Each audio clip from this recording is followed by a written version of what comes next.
தெரியுதுங்களா மாதாஜி? வருது மாதாஜி. ஸ்கிரீன் தெரியுது இல்லைங்களா? ஹரே கிருஷ்ணா. தெரியுது Mataji. Okay, thank you Prabhu. Hare Krishna. Warm welcome for today session. நம்ம இன்னைக்கு வந்து பாத்தீங்கன்னா பகவத்கீதையினுடைய 3வது அத்தியாயம் பார்க்க போறோம். 3வது அத்தியாயத்தினுடைய தலைப்பு பாத்தீங்கன்னா கர்ம யோகம், அதாவது செயலின் யோகம் அப்படின்னு சொல்லிட்டு சொல்றாரு. ஸோ இந்த யோகம்ன்ற வார்த்தைக்கு என்ன பொருள்னு பாத்தீங்கன்னா, கடவுளையும் இந்த பரமாத்மா தான் கடவுள் இல்லையா? நம்ம நேற்று 3 நிலைகள் கடவுள்னு சொல்லிட்டு நிலைகள் கடவுளை உணருதுன்றத பார்த்தோம். அதாவது பிரம்மன், பரமாத்மா, பகவான் சொல்லிட்டு இல்லையா? ஸோ கடவுளை உணர்றது, அதாவது சுப்ரீம் பர்சனை உணர்றதும் ஜீவாத்மாக்கும் இருக்கக்கூடிய சம்பந்தம், அந்த லிங்கிங் ப்ராசஸ் இருக்கு இல்லையா? அதை தான் வந்து யோகான் அப்படின்னு சொல்லிட்டு சொல்றாங்க. நமக்கு பகவத்கீதையில மொத்தம் பார்த்தீங்கன்னா 18 அத்தியாயங்கள் இருக்கு. அது வந்து 3 யோகங்களா பிரிச்சிருக்காங்க. முதல் 6 யோகம் வந்து கர்ம யோகத்தை பத்தி சொல்லுது. நடுவுல இருக்க 6 அத்தியாயங்கள் வந்து பாத்தீங்கன்னா 7 to 12 வந்து பாத்தீங்கன்னா பக்தி யோகத்தை பத்தி சொல்லுது. 13ல இருந்து 18 வரையும் பாத்தீங்கன்னா ஞான யோகத்தை பத்தி சொல்லுது. முதல் 6 அத்தியாயம் கர்மத்தை பத்தி, கர்ம யோகத்தை சொல்லி கொடுக்குது. நடுவுல இருக்க 6 அத்தியாயம் பக்தி யோகத்தை பத்தி சொல்லிக் கொடுக்குது. கடைசியில இருக்க 6 அத்தியாயம் வந்து பாத்தீங்கன்னா ஞான யோகத்தை பத்தி சொல்லிக் கொடுக்குது. ஓகேங்களா? ஸோ இதை நம்ம தெரிஞ்சுக்கலாம்.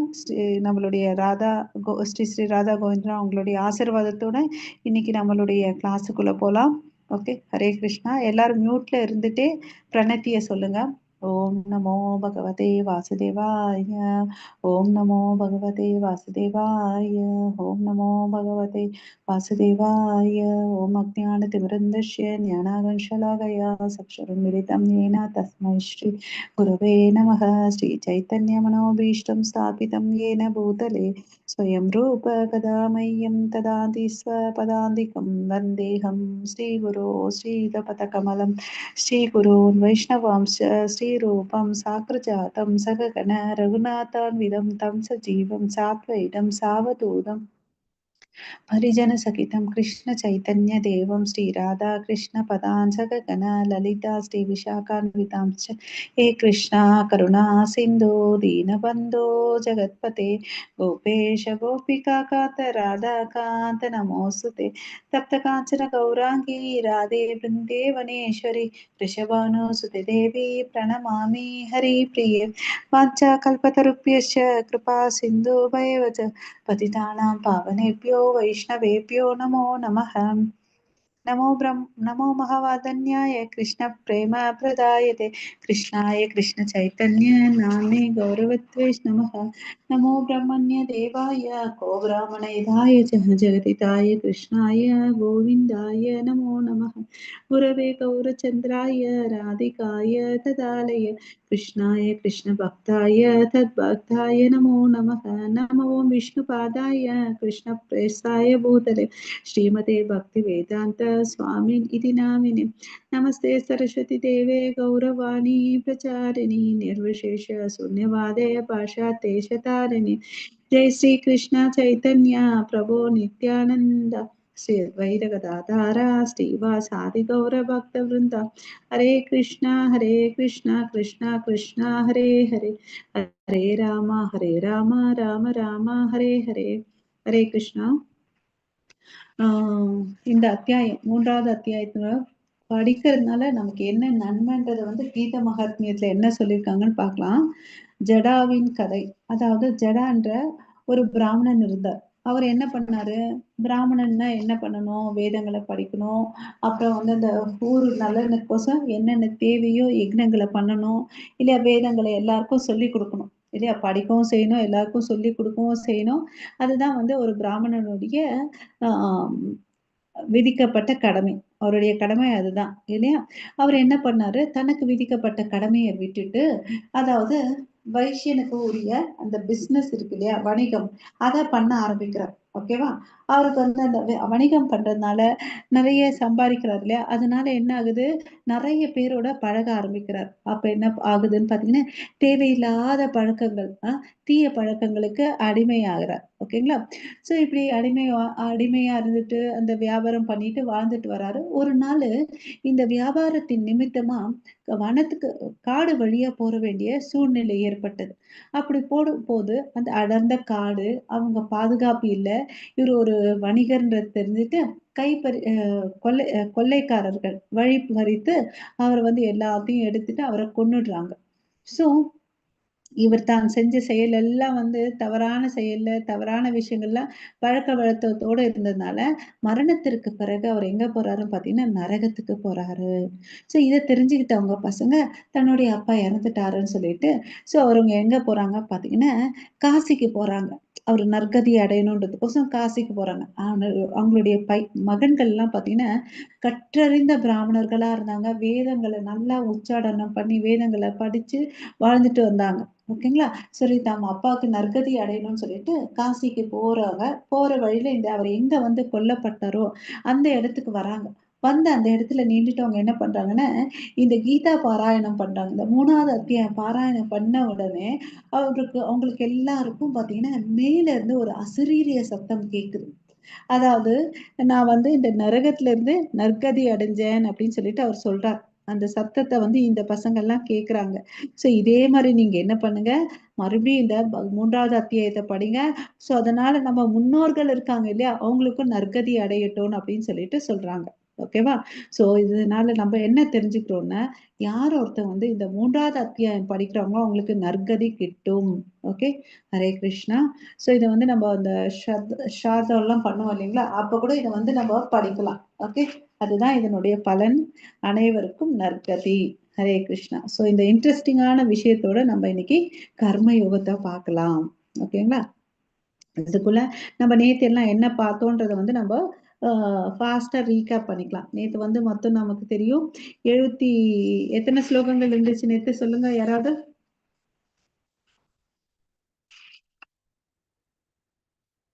ஹரே கிருஷ்ணா. 2வது அத்தியாயம் பெரிய அத்தியாயம். அதுல மொத்தம் 72 ஸ்லோகங்கள் இருக்கு. அதுல முதல் 10 ஸ்லோகங்கள் வந்து அர்ஜுனன் புலம்புறார் இல்லையா? அதுக்கு அடுத்தது வந்து என்ன பண்றாரு கிருஷ்ணரு? பொறுமையா கேட்டுக்கிட்டாரு. அதுக்கு அடுத்தது 11வது ஸ்லோகத்திலிருந்து அவர் பேச ஆரம்பிக்கிறார். ஒரு ஆன்மீக குரு நிலையை அடைந்தாரு. இவர் வந்து சிஷ்யன்ற நிலைக்கு வந்தார். ஓகேவா? ஸோ அவருக்கு வந்து ரொம்ப ஆச்சரியம். என்னப்பா கஷ்மலம் இந்த அழுக்குகள்லாம் எங்கேருந்து உனக்கு வந்துச்சுன்னு அப்படின்னு கேட்கிறார் இல்லையா? அந்த பலவீனத்தை வந்து போக்குறதுக்கோசம் அவர் ஆத்ம ஞானத்தை 11 ஸ்லோகத்திலேருந்து அவர் சொல்லி கொடுக்குறார். நீ வந்து இந்த உடல் அல்லப்பா, நீ ஆத்மா. ஆத்மா வந்து பார்த்தீங்கன்னா நித்தியமானது. அதுக்கு வந்து அழிவு இல்லை. நம்ம பார்த்தோம் ஆத்மாவுடைய அளவு என்ன? யாராவது சொல்றீங்களா? ஹரே கிருஷ்ணா. முடியோட நுனி பகுதியில 110, 10,000 110,000, 1 by 10,000 part, Mataji. Super Haribol. Yeah. அது எங்க இருக்குன்னு பார்த்தீங்கன்னா, இருதயத்துல இருக்கு. அது பக்கத்திலேயே வந்து பரமாத்மா இருக்காரு. பரமாத்மா நம்ம செய்யக்கூடிய செயல்கள் எல்லாம் வந்து பார்த்தீங்கன்னா, விட்னஸ் பண்ணிட்டு இருக்காரு. நம்ம ஒரு பிக்சர் பார்த்தோம். ஒரு மரக்கிளையில 2 பறவைகள் இருக்கு இல்லையா? அதுக்கு அடுத்தது வந்து இந்த ஆத்மாவுடைய குணாதிசைகள் என்னன்னு பார்த்தீங்கன்னா, அது வந்து தண்ணீல நனைக்க முடியாது, காத்துல உலர்த்த முடியாது, நீர்ல நனைக்க முடியாது, நெருப்புல எரிக்க முடியாது. எந்த ஒரு ஆயுதங்களால வந்து வெட்டப்பட முடியாது. அது நித்தியமானதுன்றத நம்ம பார்த்தோம் நேத்து. ஆத்ம ஞானத்த குடுத்தார் இல்லையா? அதுக்கு அடுத்து இருக்கக்கூடிய ஸ்லோகத்துல அவர் என்ன சொன்னாரு? சகாம கர்ம யோகத்த பத்தி சொன்னார். அதாவது இந்த கர்ம காண்டர்கள் இருக்காங்க இல்லையா? இந்த பலன் நோக்கி செய்றவங்க. எனக்கு வந்து இத பண்ணா வந்து ஆஃபீஸ்ல ப்ரமோஷன் கிடைக்கும். அதுக்கு சில சாங்கியம், பூஜைகள்லாம் இருக்கும் இல்லையா? அவங்கள வந்து கர்ம காண்டிகள். தன்னுடைய புலன்கள வந்து திருப்திப்படுத்தணுன்றதுக்கோசம் சில விஷயங்கள செய்றது தான் வந்து சகா நிஸ் சகாம கர்ம யோகிகள்னு சொல்றாங்க. அதுக்கு அடுத்தது வந்து அதே செய்யக்கூடிய செயல வந்து கிருஷ்ணர் ஒரு பக்தி சேவைக்கோசம் செஞ்சாங்கன்னு வச்சுக்கோங்களேன், கிருஷ்ணர Nishkama. திருப்திப்படுத்துறதுக்கு நிஷ்காம கர்ம யோகிகள்னு சொல்றாங்க. நேத்து அதையும் பார்த்தோம். பல உதாரணங்கள பார்த்தோம். இல்லைங்களா? அதுக்கு அடுத்து வந்து கடைசியா வந்து யார பத்தி சொல்றாங்க? ஸ்தித பிரக்ஞா. ஸ்தித பிரக்ஞான்ற வந்து பார்த்தீங்கன்னா, இந்த சுக துக்கங்களுக்கும் எதுக்குமே வந்து அவர் வந்து அ டிஸ்டர்ப் ஆகவே மாட்டார். இல்லையா? ஸோ ஸ்டடியா இருப்பார். ரொம்ப ரொம்ப ஸ்டடியா இருப்பாரு. ஏன்னா அவருக்கு தேவையான ஞானமும் எல்லாமே இருக்கிறதுனால எந்த சூழ்நிலையிலும் அவர் வந்து டிஸ்டர்பே ஆக மாட்டாருன்றத நம்ம பார்த்தோம். ஸ்தித பிரக்ஞா. ஓகே. ஸோ அவரோட புலன்கள் வந்து பார்த்தீங்கன்னா, இயற்கையா வந்து இந்த புலன்கள் வந்து பாம்புக்கு கம்பேர் பண்றாங்க. இல்லைங்களா? அந்த புலன்கள வந்து அவங்க வந்து கையால தெரிஞ்சுக்கிறாங்க. ஓகேங்களா? அவங்க பேசுறது, நடை, உடை எல்லாம் எப்படி இருக்கும்ன்றத வந்து மத்பரக எப்பவுமே வந்து என்ன பண்ணிட்டு இருக்காங்க, கிருஷ்ணருக்கோசம் தான் அவங்க வாழ்ந்துட்டு இருப்பாங்க. கிருஷ்ணர் திருப்திப்படுத்துறதுக்கோசம். அதுக்கு நம்ம உதாரணம் பார்த்தோம். அம்பரீஷ் மகாராஜா எப்படி எல்லா புலன்களையும் கிருஷ்ணருக்கோசம் யூஸ் பண்ணாருன்றத பார்த்தோம். ஓகேவா? ஆஹ் அப்புறம் இந்த புலன்கள் வந்து பாத்தீங்கன்னா, இந்த காம, குரோதம் அதெல்லாம் இருந்துச்சுன்னா, அது என்ன ஆகுது? மனசு வந்து டிஸ்டர்ப் ஆகுது. மனச வந்து புத்தி டிஸ்டர்ப் ஆகுறதுனால, அவன் வந்து என்ன ஆகுறான்? தடுமாறி கீழ விழுறான். இல்லையா? அப்ப என்ன ஆகுறான்? தவறுகள் புரிறான். மறுபடியும் வந்து பிறக்குறான்றத நம்ம பார்த்தோம். இல்லைங்களா? சோ இது மாரி இந்த புலன்கள வந்து கையாளறதுக்கு நம்ம தெரிஞ்சுக்கணும். ஓகே. சோ அதுக்கடுத்து சரிப்பா இதுக்கு வந்து உதாரணம் இருக்கான்னு பார்த்தோம்னா, நம்ம பார்த்தோம். ஆ அதாவது ஆ கட்வாங்க மகாராஜா. அதாவது லாஸ்ட் அந்த ஸ்டோரி பார்த்தோம் இல்லைங்களா? 12 நிமிஷத்துல கடவுளுடைய திருநாட்டுக்கு போனாரு. தியானம் பண்ணின்றத பார்த்தோம். இல்லைங்களா? சோ நம்ம புலன்கள வந்து கையாளுறதுக்கு கத்துக்கணும். கடவுளுடைய சேவையில இருக்கிறதுக்கு தெரிஞ்சுக்கணுன்றத நம்ம பார்த்தோம். ம். ம்.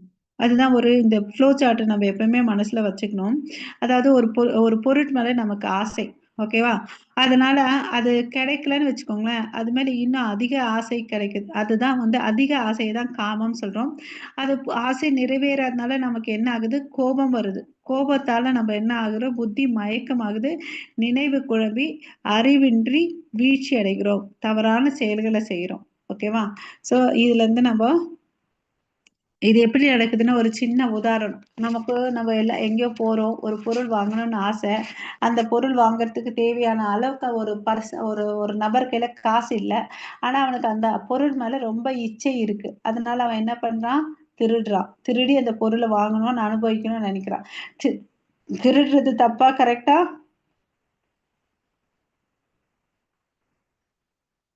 ஹரே கிருஷ்ணா. மாதாஜி நான் பேசுறது கேக்குதுங்களா? கேக்குது ஹரே மாதாஜி, கிருஷ்ணா. கேக்குது மாதாஜி, கேக்குது மாதாஜி, தேங்க் யூ கேக்குது. பிரபு. சோ அப்போ திருட்டு செயல் வந்து கரெக்ட்டா? தப்பா? பதில் யாரும் தப்பு சொல்லுங்க. மாதாஜி, தப்பு மாதாஜி. சோ அதனால அவன் தண்டனைக்கு உட்படுகிறான் இல்லையா? சோ அப்போ இது எக்ஸாம்பிள் எதுக்குன்னா இந்த சைக்கிளை நம்ம புரிஞ்சுக்கிறதுக்கோசம் இந்த எக்ஸாம்பிள். ஸோ தவறா இருந்து அவன் என்ன பண்ணுவான்? அதனால வர கான்சிக்வன்ஸ் அவங்கள என்ன பண்ணுவாங்க? போலீஸ் வந்து ஆக்ஷன் எடுப்பாங்க. அவன் அந்த இருக்கிற நிலைமையில கூட சுதந்திரமா வீட்லயும் வாழ்ந்துட்டு நாட்டிலயும் வாழ்ந்துட்டு இருந்தான். தவறு செஞ்சதுனால அவன் என்ன பண்றான்? தண்டிக்கப்படுகிறான் இல்லையா? சோ அதுதான் வந்து இந்த இடத்துல சொல்றாரு கிருஷ்ணர் இந்த பகவத்கீதையில. சோ நம்ம இன்னைக்கு இருக்கக்கூடிய அத்தியாயத்தை கர்ம யோகத்துல மொத்தம் 43 ஸ்லோகங்கள் இருக்கு. அதுல வந்து பாத்தீங்கன்னா 5 பிரிவினையில சொல்றாங்க. முதல் 2 ஸ்லோகம் வந்து பாத்தீங்கன்னா, அர்ஜுனன் வந்து சொல்றார். ஏதாவது எத பண்ணட்டும்? துரத்தல் பண்ணட்டா? செயல செஞ்சட்டுமா? அப்படின்னு கேட்கிறார். ஏதாவது ஒண்ணு சொல்லுங்க. ஏகம் வதன்னு கேட்கிறாரு. அதுக்கு அடுத்தது வந்து 3ல இருந்து 9 வரையும் பாத்தீங்கன்னா, நியத்தம் குரு கர்ம. அதாவது நிஷ்காம கர்ம யோகம். அப்புறம் வந்து ஞான யோகத்தை பத்தி பார்க்க போறோம். 10வது ஸ்லோகத்துல இருந்து 16வது ஸ்லோகம் வரையும் பாத்தீங்கன்னா, முக்கியமான வார்த்தை எதுன்னு பாத்தீங்கன்னா, பிரவர்த்திதம் சக்கரம். கர்ம காண்டம் கர்ம யோகத்தை பத்தி தெரிஞ்சுக்க போறோம். 17ல இருந்து 35 வரை பாத்தீங்கன்னா எடுத்துக்காட்டாக வாழுங்கள்னு சொல்லியிருக்காங்க. எத் எத் ஆச்சரதி ஸ்ரேஷ்டஸ். 36ல இருந்து 43 வரையும் பாத்தீங்கன்னா இக வைரினாம் நமக்குள்ள இருக்கக்கூடிய மிக பெரிய எதிரி என்னன்றதை பார்க்க போறோம். நம்ம எல்லாரும் என்ன நினைச்சிட்டு இருக்கோம்? நம்மளுடைய எதிரி வந்து வெளியே தான் இருக்காங்கன்னு நினைக்கிறோம். ஆனா உண்மையான எதிரி வந்து எங்க இருக்காங்கன்றதை இந்த இடத்துல தெரிஞ்சுக்க போறோம். ஓம் நமோ பகவதே வாசுதேவாய. ஓம் நமோ பகவதே வாசுதேவாய. ஓம் பகவதே வாசுதேவாய. ஓம் ஸ்ரீ கிருஷ்ண பரமாத்மனே நமக. அத த்ரியதோத்யாயः கர்மயோகः. ஹரே கிருஷ்ண மாதாஜி. மாதாஜி சொல்லுங்க மாதாஜி. கமலா மாதாஜி ஸ்லோகம் 16 சொல்லுவாங்க. अर्जुन उवाच जायसी चेत् कर्मणस्ते मता बुद्धिर्जनार्दन तत्किं कर्मणि घोरे मां नियोजयसि केशव. हरे कृष्ण. ஹரே கிருஷ்ணா. சோ இங்க வந்து என்ன கேக்குறாரு? இந்த அத்தியாயத்துல ஃபர்ஸ்ட் பாத்தீங்கன்னா அர்ஜுனன் பேசுறார். என்னப்பா கிருஷ்ணா, இங்க வந்து பாத்தீங்கன்னா அர்ஜுனன் வந்து கிருஷ்ணனை என்னன்னு கூப்பிடுறாருன்னு பாத்தீங்கன்னா ஜனார்த்தனா, கேசவா அப்படின்னு சொல்லிட்டு சொல்றாரு. ஓகேவா? நீங்க ஏன் என்ன வந்து இந்த கொடுமையான சண்டையில ஈடுபடுங்கன்னு சொல்றீங்க? ஈடுபடுத்தணும்னு சொல்றீங்கன்னு கேக்குறாங்க. ஆனா ஆஹ் பலன் நோக்கு செயல்களை விட புத்தி சிறந்ததுன்னு போது நீங்க ஏன் இந்த இந்த இதுல என்னை ஈடுபடுத்துறீங்க? புத்தி தானே பெஸ்ட் செயலை விட. அப்ப ஏன் நீங்க என்ன சண்டை போட வைக்கிறீங்கன்னு கேள்வி கேட்கிறார். ஓகேவா? புரிஞ்சிச்சுங்களா அவருடைய கேள்வி? ஸோ இந்த கேள்வி எல்லாம் வந்து அவர் அர்ஜுனன் ஏன் கேட்கிறாருன்னா, எப்படியாவது சாதுரியமா வந்து இந்த சண்டையை தடுத்துடலான்னு சொல்லிட்டு கேள்வி கேட்கிறார். புத்தி தான் சிறந்ததும் போது இந்த செயலை ஏன் என்ன செய்ய சொல்றீங்க அப்படின்னு கேட்கிறார். அதுக்கு அடுத்தது வந்து பாத்தீங்கன்னு வச்சுக்கோங்களேன். ஹரே கிருஷ்ணா. மத்தாச்சி 2வது ஸ்லோகம் படிங்க. व्यामिश्रेणेव वाक्येन बुद्धिं मोहयसीव मे तदेकं वद निश्चित्य येन श्रेयोगम् आप्नुयाम्. हरे कृष्ण. நீங்க சொல்றது எனக்கு எப்படி இருக்குதுன்னா, 2 வழிகளையும் ஒன்று போல கூறும் உமது அறிவுரையால் எனது புத்தி பேதலிக்கின்றது. என் புத்தி வந்து பேதலிச்சிருக்கு நீங்க சொல்ற இன்ஸ்ட்ரக்ஷன்ல. அதனால நீங்க என்ன பண்ணுங்க, எது வந்து எனக்கு மிகவும் நன்மையானதோ எது என்பதை முடிவாக கூறுவீராக. நீங்களே சொல்லுப்பா, புத்தி யோகமா கர்ம யோகமா அப்படின்னு சொல்லிட்டு எனக்கு ரொம்ப கன்ஃபியூஷனா இருக்குது. ஓகேவா? ஸோ எனக்கு கிளாரிட்டி கொடுங்க, ஏதாவது ஒண்ணு சொல்லுங்கன்னு அப்படின்னு சொல்லிட்டு கேட்கிறார். ஓகேவா? ஓகே. இது எதனால கேட்கிறாரு? நிஜமாவே அவருக்கு புரியலையான்னா இல்ல. சாதாரண மனிதர்களாகிய நமக்கு வந்து நாளைக்கு எந்த ஒரு கன்ஃபியூஷன் வரக்கூடாதுன்றதுக்கோசம் அர்ஜுனன் வந்து இந்த கேள்விகளை கேட்கிறார். ஓகேவா? ஸோ இதனால என்ன ஆகுது? யார் ஒருத்தன் பக்தியில வந்து தீவிரமா முன்னேறணும்னு நினைக்கிறானோ, அவன் வந்து இந்த இடத்துல வந்து நிதானமா யோசிச்சுட்டு தன்னுடைய வாழ்க்கையுடைய பக்தி யோகத்துக்கு போறானான்றத அவனுக்கு கிளாரிட்டி கிடைக்கும். எப்படி வந்து கிருஷ்ண பக்தியில தான் முன்னேறணும்ன்றது அவனுக்கு இந்த இடத்துல இருந்து அவனுக்கு கைடன்ஸ் கிடைக்கும். இப்போ வந்து பாத்தீங்கன்னா, இந்த பிக்சர்ல நம்ம பார்க்கலாம். எதை சொல்றீங்க? ஒண்ணு கர்மயோகமா? இல்ல வந்து புத்தி யோகமா? 2த்துல ஏதாவது ஒண்ணு சொல்லுங்க. எனக்கு ரொம்ப குழப்பமா இருக்கு. நம்மளும் சில நேரத்துல வந்து பாத்தீங்கன்னா, என்ன பண்றதுன்னு சில நேரத்துல ரொம்ப குழப்பமா இருப்போம். இல்லைங்களா? ஆனா தகுந்த குரு கிட்ட போய் சரணடையணும். இல்லையா? ஸோ இந்த புலன்கள் இந்த இந்த இடத்துல பார்த்தீங்கன்னு வச்சுக்கோங்களேன், நம்ம நேத்து பார்த்தோம். 3 விஷயங்கள் இருக்கு. அதாவது ஸ்தூல உடம்பு, சூக்ஷ்ம உடம்பு, ஆத்மான்னு சொல்லிட்டு. இந்த உடல் அமைப்ப வந்து பார்த்தீங்கன்னா, ரதத்துக்கு வந்து கம்பேர் பண்றாங்க. இந்த 5 குதிரைகள் வந்து 5 புலன்களுக்கு கம்பேர் பண்றாங்க. கண்ணு, காது, ஆ கை, வாய் எல்லாத்தையும் ஒரு புலன்களுக்கு வந்து 5 குதிரைகளுக்கு வந்து கம்பேர் பண்றாங்க. ஸோ இந்த குதிரைய வந்து எப்படி கண்ட்ரோல் பண்ணுவாங்க? கடிவாளம் வச்சு கண்ட்ரோல் பண்ணுவாங்க. அந்த கடிவாளம் கயிறு இருக்கு இல்லையா? அது எதுக்கு வந்து கம்பேர் பண்றாங்க பார்த்தீங்கன்னா, மனசு. அந்த தேரோட்டி இருப்பான் இல்லையா? அவன் தான் அந்த கயிற ஹோல்ட் பண்ணிட்டு இருப்பான். அது வந்து பார்த்தீங்கன்னா, நுண்ணறிவு, இன்டெலிஜென்ஸ். ஸோ அந்த ரதத்துல யார் உட்கார்ந்துட்டு போறாங்க? பார்த்தீங்கன்னா, வெள்ளையா ஒருத்தர் உருவம் இருக்கு இல்லையா? அதுதான் வந்து ஆத்மா. ஓகேங்களா? ஹூ ஆர் யூன்னு யாராவது கேட்டாங்கன்னா, நீங்க என்ன சொல்லணும் பதிலு? நீ யாருன்னு கேட்டு நம்ம என்ன சொல்லணும் பதிலு? ஆத்மான்னு சொல்லணும் மாதாஜி. பகவத்கீதை படிச்ச பிறகு நம்மளுடைய பதில் வந்து, நான் ஜீவாத்மா, நான் ஆத்மான்ற பதில் நமக்கு வரணும். நாம் இந்த உடல் கான்செப்ட்ல இருக்கக்கூடாது. இல்லையா? ஓகே. ஸோ இந்த நம்ம உடல் அமைப்பு இந்த ரதத்துக்கு வந்து இத கம்பேர் பண்றாங்க. ஓகே. ஹரே கிருஷ்ணா. ஸோ இந்த புலன்களை காட்டிலும் உயர்ந்தது எதுன்னு பார்த்தீங்கன்னா, மனசு. மனச காட்டிலும் உயர்ந்தது வந்து இன்டெலிஜென்ஸ். ஓகேவா? இன்டெலிஜென்ஸ காட்டிலும் உயர்ந்தது எதுன்னு பார்த்தீங்கன்னா, ஆத்மா. இல்லையா? இது புரிஞ்சுச்சுங்களா? ஹரே கிருஷ்ணா எல்லாருக்கும்? ஹரே கிருஷ்ணா. சரி, நம்ம இவ்ளோ நாள் எப்படி வாழ்ந்துட்டு இருக்கோம்ன்னு பார்த்தீங்கன்னா, புலன்களுக்கு அடிமையா வாழ்ந்துட்டு இருக்கோம். இல்லையா? அதாவது நான் எனக்கு இந்த டைம்ல வந்து இந்த ஃபில்டர் காஃபி தான் வேணும். இந்த நியூஸ் பேப்பர் தான் வேணும்னு சொல்லிட்டு, இந்த டிஃபன் பாக்ஸ் தான் வேணும். இந்த டூத் பேஸ்ட் தான் வேணும்னு சொல்லிட்டு நம்ம என்ன பண்ணிட்டு இருக்கோம்? புலன்களுக்கு சேவை செஞ்சுட்டு இருக்கோம். இல்லையா? புலன்களுக்கு நம்ம சேவை செஞ்சுட்டு இருக்கோம். கோ சுவாமிகளா இருக்கிறோம். கோ தாசர்களா இருக்கிறோம். இல்லையா? கோன்ற வார்த்தைக்கு என்ன அர்த்தம்னா, பசுன்னு ஒரு அர்த்தம். இன்னொரு அர்த்தம் வந்து புலன்கள். புலன்களுக்கு வந்து சேவை செஞ்சுட்டு இருக்கோம். நமக்கு என்ன தெரியல, இந்த புலன்களை காட்டிலும் ஆத்மா உயர்ந்தது அப்படின்ற கான்செப்ட் நமக்கு தெரியாததுனால நம்ம என்ன பண்ணிட்டு இருக்கோம், ஐயோ எனக்கு இந்த டைம்ல இது பண்ணலைன்னா என்னால இருக்க முடியாதுன்னு நினைக்கிறோம். ஆனா இந்த புலன்களை கட்டுப்பட்டு வாழ்ந்த ஆச்சாரியர்கள் இருக்காங்க. அவங்களதான் வந்து பாத்தீங்கன்னா கோஸ்வாமிகள் அப்படின்னு சொல்லிட்டு சொல்றோம். ஓகேங்களா? அவங்க எல்லாம் வந்து யாருன்னு பாத்தீங்கன்னா, ரூப கோசாமி, சனாதன கோசாமி, ரகுநாத தாச கோசாமி, ரகுநாத பட்ட கோசாமி, ஜீவ கோசாமி, கோபால பட்ட கோசாமின்னு சொல்லிட்டு 6 கோஸ்வாமிகள் இருக்காங்க. ஓகேங்களா? அவங்க இந்த புலன்களை வந்து எல்லாத்தையும் கிருஷ்ண சேவையில யூஸ் பண்ணாங்க. அதனால அவங்களுக்கு வந்து கோஸ்வாமிகள் அப்படின்னு பெயர் இருக்கு. ஆனா நம்ம என்ன பண்ணிட்டு இருக்கோம்? நமக்கெல்லாம் இந்த ஃபிக்ஸட் டைம்க்கு இந்த வேலை நடக்கணும் இல்லையா? நம்ம எல்லாம் வந்து புலன்களுக்கு சேவை செய்யறதுனால ஆள்கள் இருக்கிறதுனால கோதாசர்கள். ஸோ நம்ம நிலைமைய கொஞ்சம் கொஞ்சமா மாத்திக்கிறதுக்கு முயற்சி பண்ணணும். ஓகேங்களா? ஸோ ஹரே கிருஷ்ணா. இப்போ இந்த புலன்களை வந்து எப்படி வந்து யூஸ் பண்ணணும்னு சொல்றாங்க பாருங்க. பகவானின் அர்ச்ச விக்கிரகத்தை தரிசனம் செய்ய மட்டும் பகவத்கீதை, பாகவதம் போன்ற வேத புத்தகங்களை படிக்கவும் பயன்படுத்த வேண்டும். எந்த புலன? ஹரே கிருஷ்ணா. கண்ண. ஓகேங்களா? கிருஷ்ணருக்கு வழங்கப்பட்ட துளசி இலைகளை, மலர்கள், கிருஷ்ண பிரசாதம் போன்ற நல்ல வாசனையை முகர்ந்து பார்க்க பயன்படுத்த வேண்டும். இது என்ன புலன சொல்லுது? ஹரே கிருஷ்ணா. மூக்கு. ஓகேங்களா? கிருஷ்ண பஜனை, தெய்வீக இசை கேட்பது மற்றும் பகவத்கீதை மற்றும் வேத பாசுரங்களை கேட்பது. இதுக்கு என்ன புலன்களை யூஸ் பண்ணலாம்? காது மாதாஜி. ஹரிபோல். கிருஷ்ணருக்கு அர்ச்சனை செய்ய, பிரசாதம் செய்ய மற்றும் கிருஷ்ணரின் பாதங்களை வணங்க எந்த புலன்களை யூஸ் படுத்தணும்? கைகள்.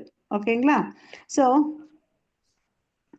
இது மாதிரி அதே மாதிரி கிருஷ்ணருடைய உணவை அர்ப்பணிக்கப்பட்ட பிரசாதத்தை, அதாவது கிருஷ்ணருக்கு அர்ப்பணிக்கிறதுக்கு முன்னாடி அந்த சாப்பாடை போகான்னு சொல்லுவோம். கடவுளுக்கு அர்ப்பணிச்சிட்ட பிறகு அது வந்து பிரசாதம் சொல்லுவோம். அந்த பிரசாதத்தை ருசிக்கவும், பஜனை செய்யவும், அவரை பத்தி பேசவும், அவருடைய புகழ்களை பாடவும் நமக்கு வந்து எந்த புலன் யூஸ் ஆகுது? வாய் மாதாஜி. இல்லையா? வாயு, நாக்கு. இல்லையா? இதுல வந்து பாத்தீங்கன்னா நம்ம இந்த புலன்களை எல்லாம் கரெக்டா யூஸ் பண்ணிட்டு இருக்கோமான்னு ஒரு கேள்வி இல்லையா? ஹரே கிருஷ்ணா. கிருஷ்ண சேவையில எவ்வளவு யூஸ் பண்ணிட்டு இருக்கோம், எவ்வளவு வந்து பிரஜல்பா பண்ணிட்டு இருக்கோன்றது ஒரு கேள்வி இல்லையா? ஹரே கிருஷ்ணா. சோ இந்த புலன்களுடைய திசை திருப்பணும் நம்ம. ஓகேங்களா? அப்ப என்ன ஆகுது? இந்த புலன்களை மனசையும் புத்தியும் கண்ட்ரோல் பண்றது ஈஸி. அப்ப வந்து அந்த ஆத்மா வந்து தன்னுடைய ரிலேஷன்ஷிப்பை தெரிஞ்சுக்குது. ஆத்மாக்கும் பரமாத்மா இருக்கக்கூடிய உறவை தெரிஞ்சுக்கிறது. ஓகே. அப்ப பக்தியில முன்னேறது வந்து ஈஸி ஆகுது. ஓகேங்களா? ஹரே கிருஷ்ணா மாதாஜி. மாதாஜி. கர்மேந்திரியாணி சம்யம்ய ஆசே மனசா ஸ்மரன் இந்திரியார்த்தான் விமூடாத்மா மித்யாச்சாரஸ உச்யதே. ஹரே கிருஷ்ணா. ஹரே கிருஷ்ணா. அந்த மொழிபெயர்ப்பு யாராவது படிக்கிறீங்களா? பிரபு நீங்க படிக்கிறீங்களா? படிக்கிறேன் மாதாஜி. பலன்களின் செயல்களை கட்டுப்படுத்தி அதே சமயம் புலனின்ப பொருள்களில் மனதை அலைவாய விடுபவன் தன்னையே முட்டாளாக்கி கொள்கிறான். அவன் போலி மனிதன் என்று அழைக்கப்படுகிறான். ஹரே கிருஷ்ண மாதாஜி. ஹரே கிருஷ்ணா. சோ இங்க என்ன சொல்றாரு? புலன்களை யாருக்கு ஒருத்தன் வந்து கண்ட்ரோல் பண்ண தெரியலையோ, அத போற மனசுல போயிட்டு இருக்குதே, அவன் அது மாதிரி வாழ்ந்துட்டு வந்தா அவன் எப்படி வாழ்றான்னு பாத்தீங்கன்னா முட்டாளாக வாழ்ந்துட்டு இருக்கான் அப்படின்னு சொல்றான். அவன் வந்து போலி மனிதன் அப்படின்னு சொல்லிட்டு சொல்றாங்க. ஓகே. சோ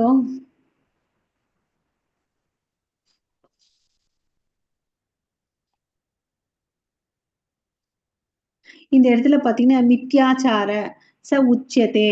மித்யாச்சாரன்னா என்ன அர்த்தம்னு பாத்தீங்கன்னா இந்த லாஸ்ட் லைன்ல இருக்கு பாருங்க. மித்யாச்சார ச உச்சதே. மித்யாச்சாரன்னா என்ன? போலி மனிதன். என்ன போலி மனிதன்னு? இவன் பாக்குறதுக்கு வந்து பாத்தீங்கன்னா எல்லாத்தையும் துறந்தவன் மாதிரி இருப்பான். ஆனா மனசுல வந்து புலனுக்கு சம்பந்தப்பட்டமான விஷயத்த வந்து யோசிச்சுட்டே இருப்பான். அதை பத்தி அனுபவிக்கணும்னு நினைப்பான். சில பேர் பாத்தீங்கன்னா சீக்கிரட்டா தப்பும் செய்வாங்க. பாக்குறதுக்கு வந்து ஒரு துறவி மாதிரி அது மாதிரிலாம் இருப்பாங்க. ஓகேவா? நான் எல்லாம் துறந்துட்டேன் அப்படின்னு சொல்லிட்டு. பட் மனசுக்குள்ள என்ன பண்ணிட்டு இருப்பாங்க? புலனுகர்ச்சி செயல்களை யோசிச்சுட்டு இருப்பாங்க. சில பேர் தவறுகளை செய்வாங்க. அப்ப வந்து பாத்தீங்கன்னு வச்சுக்கோங்களேன், அவங்கள வந்து பாத்தீங்கன்னா பிரிட்டண்டர்ஸ், போலி மனிதர்கள் அப்படின்னு சொல்லிட்டு சொல்றாங்க. இதுக்கு வந்து பிரபுபாதா என்ன சொல்றாங்கன்னா ஷோ பாட்டில் ஸ்பிரிச்சுவலிசம் அப்படின்னு சொல்லிட்டு, சும்மா வந்து நடிக்கிறது, நான் ஆன்மீகத்துல இருக்கிறேன்னு சொல்லிட்டு. அதுக்கு வந்து பிரபுபாதா என்ன சஜஸ்ட் பண்றாருன்னா, நீ வந்து இப்படி பண்ணாத, உனக்கு ஆசை இருக்கா, அப்போ ஒழுங்கா ஒரு கல்யாணம் பண்ணிட்டு கிரகஸ்தனா இருந்துட்டு கிரகஸ்த வாழ்க்கையில வந்து பக்தி பண்ணலாம் அப்படின்னு சொல்லிட்டு சொல்றார். தேவையில்லாம நம்ம வந்து நடிக்க தேவையில்லைன்னு அப்படின்னு சொல்றார். ஓகேவா? அதே வந்து இந்த இடத்துல பார்த்தீங்கன்னா வச்சுக்கோங்களேன், அர்ஜுனன் வந்து ஏன் சண்டை போட மாட்டேன்னு நினைக்கிறாருன்னா, அவருடைய கான்செப்ட் லாஜிக்லாம் எப்படின்னா, அவரு எப்படியாவது இந்த சண்டைய வந்து தடுக்கணும். ஓகே. அப்புறம் இன்னொரு அவருடைய லாஜிக் என்னன்னா, எந்த செயல செஞ்சாலும் அதுக்கு எதிர் செயல் இருக்கும். Every action has its reaction சொல்றோம் இல்லைங்களா? ஸோ அதனால வந்து நான் ஏன் இந்த கோரமான சண்டையில ஈடுபடுத்தி என்னை வந்து பாவப்படுத்திக்கணும்னு சொல்லிட்டு அவர் நினைக்கிறார். அவருக்கு வந்து பார்த்தீங்கன்னா, உண்மையா இந்த ராஜ்யத்தை வந்து அனுபவிக்கணுன்ற ஒரு துளி எண்ணம் கூட இல்ல. ஓகேவா? ம். ஏன்னா, நான் அவர் என்ன சொல்லியிருக்காரு ஃபர்ஸ்ட் அத்தியாயத்துல, நான் எல்லாத்தையும் விட்டு போயிடுறேன். நான் போயிட்டு பிச்சை எடுத்து கூட நான் காட்டுல வாழ்ந்துக்கிறேன் அப்படின்னு சொல்றாரு. அப்ப யோசிச்சு பாருங்க. பிச்சை எடுக்கிறது வந்து யாரோட வேலை? பிராமணரோட வேலை இல்லையா? ஸோ அந்த இவர் வந்து வர்ணாசிரம சங்கத்தை வந்து ஃபாலோ பண்ணணும். நான் கிருஷ்ணர் வந்து பாத்தீங்கன்னா, இப்ப நிறைய காஸ்ட் சிஸ்டம் இருக்கு. அப்ப கிருஷ்ணர் நமக்கு கொடுத்துட்டு போனது வந்து வர்ண ஆசிரம சங்கம். அதாவது 4 வர்ணங்கள் இருக்கு. யாராவது சொல்றீங்களா? ஹரே கிருஷ்ணா. ஓகே. 4 வர்ணங்கள் மாதாஜி அண்ட் 4 பிராமண ஆசிரமங்கள். சத்திரிய வைசிய சூத்ர மாதாஜி. ஓகே. ஸோ பிராமணனுடைய கடமை வந்து பார்த்தீங்கன்னா, வேதங்கள படிக்கணும். சத்திரியன் வந்து சண்டை போட்டு நாட்டையும், வீட்டையும் காப்பாத்தணும். வைசியர்கள் வந்து பார்த்தீங்கன்னா, வணிகம் பண்ணணும். அப்புறம் வந்து பசுக்கள பாதுகாக்கணும். அப்புறம் வந்து விவசாயம் பண்ணணும். சூத்திரன் வந்து பார்த்தீங்கன்னா, அவனுக்கு உடல் வலிமை நல்லா இருக்கிறதுனால, அவன் கடினப்பட்டு இந்த நிலத்துல வந்து உழுவான். ஓகேங்களா? இதுதான் 4 பேரோட வேலை. ஓகே. சத்திரியனுடைய கடமையை விட்டுட்டு இவர் என்ன சொல்றாரு, நான் பிராமணனுடைய கடமையான யாசகம் பண்றேன்னு சொல்றாரு. அது தவறு இல்லையா? சத்திரிய தர்மத்தை பண்ணணும். அதுக்கு அடுத்தது பாத்தீங்கன்னு வச்சுக்கோங்களேன், இன்னொரு விஷயம் இருக்கையில துரத்தல் இருக்கு. அதாவது அனுபவிக்கணுன்ற ஆசை இல்ல. ஸோ இவருடைய மைண்ட் கிளாரிட்டி நல்லா இருக்கு. ஏன்னா இவங்க ஏற்கனவே வனவாசத்துல காட்டுல ரொம்ப எளிமையா வாழ்ந்திருக்காங்க. அதனால இந்த அரண்மனைய சுகபோகத்தை வந்து அனுபவிக்கணுன்ற ஆசை இல்ல இல்லையா? ஸோ இதுல இருந்து என்ன தெரிஞ்சுக்கலாம், அவருக்கு வந்து பற்றுதல் இல்ல, டிட்டாச்மெண்ட் இருக்குன்றத தெரிஞ்சுக்கலாம். ஓகேவா? ஸோ இப்படி எல்லாம் குணாதிசைகள் இருந்துச்சு இருந்துச்சு அர்ஜுனனுக்கு. அப்ப வந்து இவரு காட்டுக்கே போறாரு இல்லையா? காட்டுக்கு போயிட்டு தனியா வாழ்றார். யார் வந்து தனியா வாழுவாங்க? சன்னியாசிகள் வாழுவாங்க இல்லையா? ஸோ அந்த பக்குவமும் இவர் கையில இருக்கு. ஓகே. ஸோ இவர் தன்னுடைய கிரகஸ்த ஆசிரம தர்மத்துல இருக்கார். ஏன்னா கல்யாணம் பண்ணிட்டு குழந்தைகளும் இருக்கு இல்லையா? கிரகஸ்தனா விட்டுட்டு இவர் என்ன சொல்றாரு, நான் காட்டுக்கு போறேன் அப்படின்றார். சன்னியாச இதுக்கு போறார், ஷிஃப்ட் ஆறாரு இல்லையா? ஸோ அதனால இவருக்கு வந்து உனக்கு விதிக்கப்பட்ட கடமைகளை நீ செய்யறதுக்கு அதிகாரம் இருக்குன்றத சொல்றாரு. அப்புறம் வந்து பாத்தீங்கன்னா, இங்க வந்து நீ உனக்கு புத்தியை விட நீ செயல்கள் வந்து செய்யணும்னு ஏன் இன்சிஸ்ட் பண்றாருன்னு, கிருஷ்ணருக்கு வந்து அர்ஜுனன் சண்டை போடணும். சண்டை போட்ட பிறகு யுதிஷ்ட மகாராஜா வந்து அரியணையில உட்கார வைக்கணும். ஸோ அப்பதான் வந்து தர்மத்தை வந்து ஃபாலோ பண்ணுவாங்க. இவங்களுக்கு எல்லாம் பாத்தீங்கன்னா, நான் போகத்தை அனுபவிக்கக்கூடிய ஆசை இல்லை. போக ஐஸ்வர்யான்னு நேற்று பார்த்தோம் படிங்க. இதெல்லாம் அனுபவிக்கணுன்ற ஆசையே இல்லை. ஏன்னா எல்லா கஷ்டங்களையும் இவங்க பார்த்து வளர்ந்தவங்க. ஓகேங்களா? அப்புறம் கிருஷ்ணர் தான் முழுமுதற் கடவுள்ன்றதை தெரிஞ்சுக்கிட்டவங்க. அவருக்கு சேவை செய்யணுன்ற ஞானத்தை பெற்றவங்க. அதனால இவங்க கையில அரசாட்சியை கொடுத்தோன்னு வச்சுக்கோங்களேன், மக்கள் வந்து ஆன்மீகத்துல முன்னேற்றம் அடைவாங்க. ஒரு அரசனானவன் வந்து பாத்தீங்கன்னா, பௌதிக சுகபோகங்களை மாத்திரம் கொடுக்க கூடாது, ஆன்மீக ஞானத்தையும் ஒரு அரசன் கொடுக்கணும்னு சொல்லிட்டு இந்த இடத்துல அர்ஜுனனுக்கு வந்து சண்டை போடுறதுக்கு வந்து இன்சிஸ்ட் பண்றார். சோ தட் அவங்க என்ன ஆவாங்க, பாண்டவர்கள் வெற்றி அடைவாங்க. யுதிஷ்ட மகாராஜாவை அரியணை அரசரா வைக்கலாம்னு சொல்லிட்டு தான் கிருஷ்ணருடைய பிளான். ஓகேங்களா? சோ சுருக்கமா தர்மத்தை நிலைநாட்டுறதுக்கோசம் மக்களை வந்து கிருஷ்ண உணர்வோட எடுத்துட்டு வரணுன்றதுக்கோசம் தான் இதை பண்றாங்க. சோ இந்த இடத்துல நம்ம அப்சர்வ் பண்ணோம்னு வச்சுக்கோங்களேன், இன்னொரு விதத்துல அர்ஜுனனுக்கு வந்து பாத்தீங்கன்னா பக்குவம் நிறைய இருக்கு. ஒரு ஞானியானவன் வந்து பாத்தீங்கன்னா, ஃபர்ஸ்ட் கேள்வி என்ன, செயல்களை வந்து துறக்கலாம் இல்லையா அப்படின்னு கேக்குறார். ஏன்? Intelligence is better than fruitive workers இல்லையா? இந்த ஞானம் வந்து பாத்தீங்கன்னா அவருக்கு நிறைய இருக்கு. புத்தி வந்து பாத்தீங்கன்னா பற்றுதல் இல்லாம இருக்கிறார் இல்லையா? ஃபுல் நாலேஜ் இருக்கு. ஸோ அதனால அவர்கிட்ட என்ன இருக்கு, துரத்தல் இருக்கு. ஸோ இவருக்கு எல்லா பண்புகளும் இருந்து கிருஷ்ணர் வந்து அவருக்கு வந்து ஏன் வந்து செயலை செய்யன்னு இன்சிஸ்ட் பண்றாருன்னா, நம்மளும் வந்து கர்மத்தை, நமக்கு விதிக்கப்பட்ட கர்மங்களை வந்து நம்ம பண்ணணுன்றதுக்கோசம் இங்க வந்து அர்ஜுனனை வந்து இன்சிஸ்ட் பண்றாரு. ஓகேவா? இந்த பாயிண்ட் நம்ம நல்லா புரிஞ்சுக்கணும். ஓகே. ஸோ இங்க வந்து பாத்தீங்கன்னா பாகவதத்துல இருந்து ஒரு ஸ்டோரி. இந்த பிக்சர்ல நம்ம பாக்குறது வந்து பரத் மகாராஜான்னு ஒருத்தர். ஓகேவா. அவர் என்ன பண்றாருன்னு பாத்தீங்கன்னா, அந்த காலத்துல வந்து இந்த வர்ணாசிரம சங்கத்தை வந்து ஃபாலோ பண்ணாங்க. அதாவது ஃபர்ஸ்ட் ஆசிரமங்கள் பாத்தீங்கன்னா குருகுலத்துக்கு போவாங்க. அது வந்து பிரம்மச்சரிய ஆசிரமம். ஃபர்ஸ்ட் 25 வயசு, அதுக்கு அடுத்து 26ல இருந்து 50 வரையும் பாத்தீங்கன்னு வச்சுக்கோங்களேன், அந்த குருகுலத்துல இருக்கிறவங்க வந்து புலன்கள்லாம் கண்ட்ரோல் பண்ணி இருந்தாங்கன்னா டைரக்டா சன்னியாசத்துக்கு போகலாம். இல்லப்பான்னு அவங்க என்ன பண்ணலாம், ஒரு கல்யாணம் பண்ணிட்டு கிரகஸ்த வாழ்க்கையில வாழலாம். கிரகஸ்த வாழ்க்கை கூட பார்த்தீங்கன்னா regulated Krishna conscious life, Krishna உணர்வோட இருக்கிறதா வந்து அந்த கிரகஸ்த வாழ்க்கை. எப்படின்னா கிருஷ்ண உணர்வோடு இருக்கிற ஒரு குழந்தையை ஈண்டு எடுக்கணும். அப்புறம் வந்து பார்த்தீங்கன்னா தன்னுடைய சம்பாதியத்தை வந்து கிருஷ்ண சேவையில ஈடுபடுத்தணும் அப்படின்னு சொல்லிட்டு தானம் தர்மங்கள் பண்ணணும். யாருக்கு? பிராமணர்களுக்கும் பசுக்களையும் வந்து பாதுகாப்பணும். இது வந்து கிரகஸ்தனுடைய தர்மம். அதுக்கு அடுத்தது 50 வயசு ஆயிடுச்சுன்னா பொறுப்பு எல்லாம் பசங்க கையில கொடுத்துட்டு 51ல இருந்து 75 வயசு வரையும் என்ன பண்ணனா வனப்பிரஸ்தா. வனன்னா என்ன? காட்டுக்கு போறது. இப்பெல்லாம் காட்டுக்கு போறது வந்து ரெக்கமெண்ட் பண்ணல இந்த கலியுகத்துல. முன்ன அந்த ப்ராசஸ் இருந்துச்சு. வனப்பிரஸ்தா புலன்களை வந்து கண்ட்ரோல் பண்றது. ஓகேங்களா. அதுக்கு அடுத்தது கடைசி ஸ்டேஜ் வந்து பாத்தீங்கன்னா சந்நியாச. ஸோ 4 விஷயங்கள்: பிரம்மச்சாரி, கிரகஸ்தா, வனப்பிரஸ்தா, சந்நியாசி. இந்த 4 ஆசிரமங்கள். வர்ணங்கள் எடுத்துட்ட பிராமணன், சத்திரியன், வைஷ்யா, சூத்ரன். ஓகே. இதுதான் நமக்கு கிருஷ்ணர் நமக்கு குணங்களுக்கு ஏத்த மாதிரி கொடுத்துருக்குது. ஓகே. ஸோ இவர் வந்து தன்னுடைய நிலையில இருந்து ஒரு சத்திரியனா ஒரு கிரகஸ்தனா இருந்த அர்ஜுனன் எந்த நிலைக்கு போகணும்னு நினைக்கிறாரு? பிராமணா போயிட்டு சன்னியாசியா போய் வாழணும்னு நினைக்கிறாரு. இதை வந்து கிருஷ்ணர் ரெக்கமெண்ட் பண்ணல. அதை நல்லா புரிஞ்சுக்கணும். இந்த அரசர் வந்து பாத்தீங்கன்னா மகாராஜா பரத் மகாராஜா வந்து ஒரு நல்ல சிறந்த அரசர். ஓகே. ஸோ இவர் வந்து அரசர், நல்ல ஒரு குடும்பஸ்தர், நல்ல ஒரு சிறந்த பக்தர். அதனால என்ன பண்ணாரு, ஒரு ஸ்டேஜ் ஆச்சு அரசர்லாம் வந்து தன்னுடைய பசங்களுக்கு பொறுப்பை கொடுத்துட்டு வனப்பிரஸ்தனா காட்டுக்கு வந்தார்.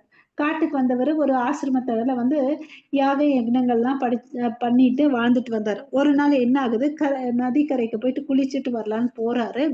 அந்த இடத்துல வந்து என்ன ஆகுதுன்னு பாத்தீங்கன்னா ஒரு நிறமாத கர்ப்பிணியான மான் வருது. அது வந்து என்ன ஆகுது, தண்ணி குடிக்கலான்னு அந்த நதிக்கரைக்கு வருது. இவர் குளிக்கலான்னு அந்த நதிக்கரைக்கு போறாரு. அந்த சமயத்துல வந்து பாத்தீங்கன்னா ஒரு சிங்கம் வந்து கர்ஜிக்குது. இத கேட்டோன்னே அந்த மானுக்கு வந்து ரொம்ப பயம் ஆயிடுச்சு. அதனால தான் உயிரை காப்பாத்திக்கிட்டா போதும்னு சொல்லிட்டு இந்த கரையில இருந்து அந்த கரைக்கு தாவணும்னு சொல்லிட்டு ஜம்ப் பண்ணுது.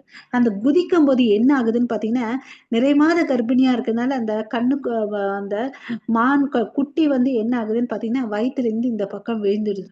ஸோ இத வந்து ரியலைஸ் பண்றதுக்கு முன்னாடி அந்த அம்மா தாண்டிட்டாங்க. ஏன்னா அந்த பீதினால தாண்டிட்டாங்க. அந்த மான் அந்த பக்கம் போன பிறகு ரியலைஸ் ஆகுது, ஐயோ என்னோட குட்டி அந்த பக்கம் விழுந்துடுச்சேன்னு அப்படின்னு சொல்லிட்டு. ஸோ திரும்பி வந்தா எதுக்குமே பிரயோஜனம் இல்லாம ஆயிடுவோன்னு அப்படின்னு சொல்லிட்டு அந்த மான் கிளம்பிடுது.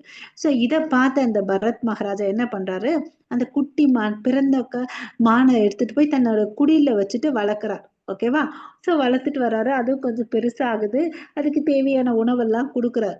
அது என்ன பண்ணும், குட்டி இல்லையா, சும்மாவா இருக்கும், அங்கங்க துள்ளி குதிக்கும். அப்புறம் வந்து பாத்தீங்கன்னா அவர் யக்னங்கள்லாம் பண்ணிட்டு இருந்தா அவரை போய் டிஸ்டர்ப் பண்ணும். ஸோ இவர் என்ன ஆனாரு, இந்த மான் மேல மான் குட்டி மேல பற்றுதல் நிறைய ஆயிட்டார். டிஸ்டர்ப் ஆகுறது. வேதங்கள் படிக்கும் போதும் சரி, யக்னங்கள் பண்ணும் போதும் வந்து நிறைய டிஸ்டர்ப் ஆக ஆரம்பிச்சாரு. ஒரு நாள் வந்து வெளியே போன மான்குட்டி திரும்பி வரவே இல்லை. ஸோ மனசு எல்லாம் வந்து பாத்தீங்கன்னா மான்குட்டி மேலேயே யோசிச்சுட்டு இருக்குது. ஓகே. சரி, இந்த ராத்திரில இந்த இருட்டுல எங்க போய் தேடுறது, பொழுது விடியட்டும் போலான்னு சொல்லிட்டு வெயிட் பண்றாரு. அடுத்த நாள் பொழுது விடியுது. சரி குட்டி போய் தேடிட்டு வரலாம், கூட்டிட்டு வரலான்னு போறாரு. போறாரு நடந்து நடந்து போறாரு, களைப்படைறாரு. ஸோ அப்போ வந்து என்ன ஆகுதுன்னு பாத்தீங்கன்னா மரணம் தருவாயில் வந்துருச்சு. அவருடைய காலம் வந்து முடியுது, மரணம் வருது. அப்ப என்ன நினைச்சிட்டு இருக்காரு, மானை நினைச்சிட்டு இருக்காரு. மானை நினைச்சதுனால அது வந்து என்ன ஆறாது, அடுத்த ஜென்மத்துல மானா பிறக்கிறாரு. ஸோ இங்க என்ன பாயிண்ட் தெரிஞ்சுக்கணும், நம்ம இறக்கும் போது என்ன நினைக்கிறோம் அதுவா ஆகுறோன்றத இந்த ஸ்டோரியில இருந்து நம்ம எடுத்துக்கணும். அதுக்கு அடுத்து மானா பிறக்கிறாரு. மானா பிறந்து கடவுளுடைய அனுகிரகத்தால அவர் முந்தைய ஜென்மத்துல செஞ்ச பூஜை புனஸ்காரம் அந்த குடியிலேயே போயிட்டு மானா அந்த உருவத்திலேயே எல்லா சேவையும் செய்யறாரு. அதுக்கு அடுத்த ஜென்மத்துல அவர் என்னவா பிறக்கிறாரு பாத்தீங்கன்னா ஜடபரதர். பெயர்லயே இருக்குது ஜடம். ஜடம் மாதிரி இருப்பாங்க. யார் என்ன சொன்னாலும் யார் என்ன பண்ணாலும் அது கவலையே பட மாட்டார். ஃபுல்லா ஆத்ம ஞானம் கொண்டவர் அவர். ஓகேங்களா? அவங்க வீட்ல வந்து பாத்தீங்கன்னா அவங்களுக்கு சொத்து கூட கொடுக்க மாட்டாங்க. அவங்க அண்ணனோ அண்ணியும் வந்து அவங்க ஏமாத்திடுவாங்க. ஓகே. அவங்க அண்ணிங்கலாம் பார்த்தீங்கன்னா, தீஞ்சு போனதும், உதவாததும் சாப்பாடு தான் குடுப்பார். அத கூட ஒண்ணும் சொல்லாம அவர் சாப்பிடுவார். எல்லாருக்கு மாரி தான் அவருக்கும் சொத்து இருக்கு. சொத்து இருக்கு. அந்த சொத்துல உரிமை இருக்கு. ஆனா ஏமாத்திட்டாங்க. அதையும் தெரியும். ஒண்ணும் கேட்க மாட்டாரு. பட் கடினமா அவங்களுடைய நிலத்துல கஷ்டப்பட்டு வேலை செய்வார். ஓகேவா? இப்படி இருந்தவர் வந்து பார்த்தீங்கன்னா, என்ன ஆறாரு, ஒரு நாள் வந்து அந்த காட்டுவாசிகள் வந்து இவர வந்து கடத்திட்டு போயிடுறாங்க. ஓகே. கடத்திட்டு போயிட்டு அடுத்த நாள் வந்து நல்ல சாப்பாடெல்லாம் குடுத்து, அழகான ட்ரெஸ் எல்லாம் போட்டு, இந்த காளிக்கு முன்னாடி பலி குடுக்கணும்னு சொல்லிட்டு எடுத்துட்டு கூட்டிட்டு போறாங்க. ஓகேங்களா? அப்போ வந்து என்ன ஆச்சுன்னு பார்த்தீங்கன்னா, பலி குடுக்குறாங்க. அந்த குடுக்க போற சமயத்துல வந்து காளியே வந்து பிரதட்சணம் பண்றாங்க.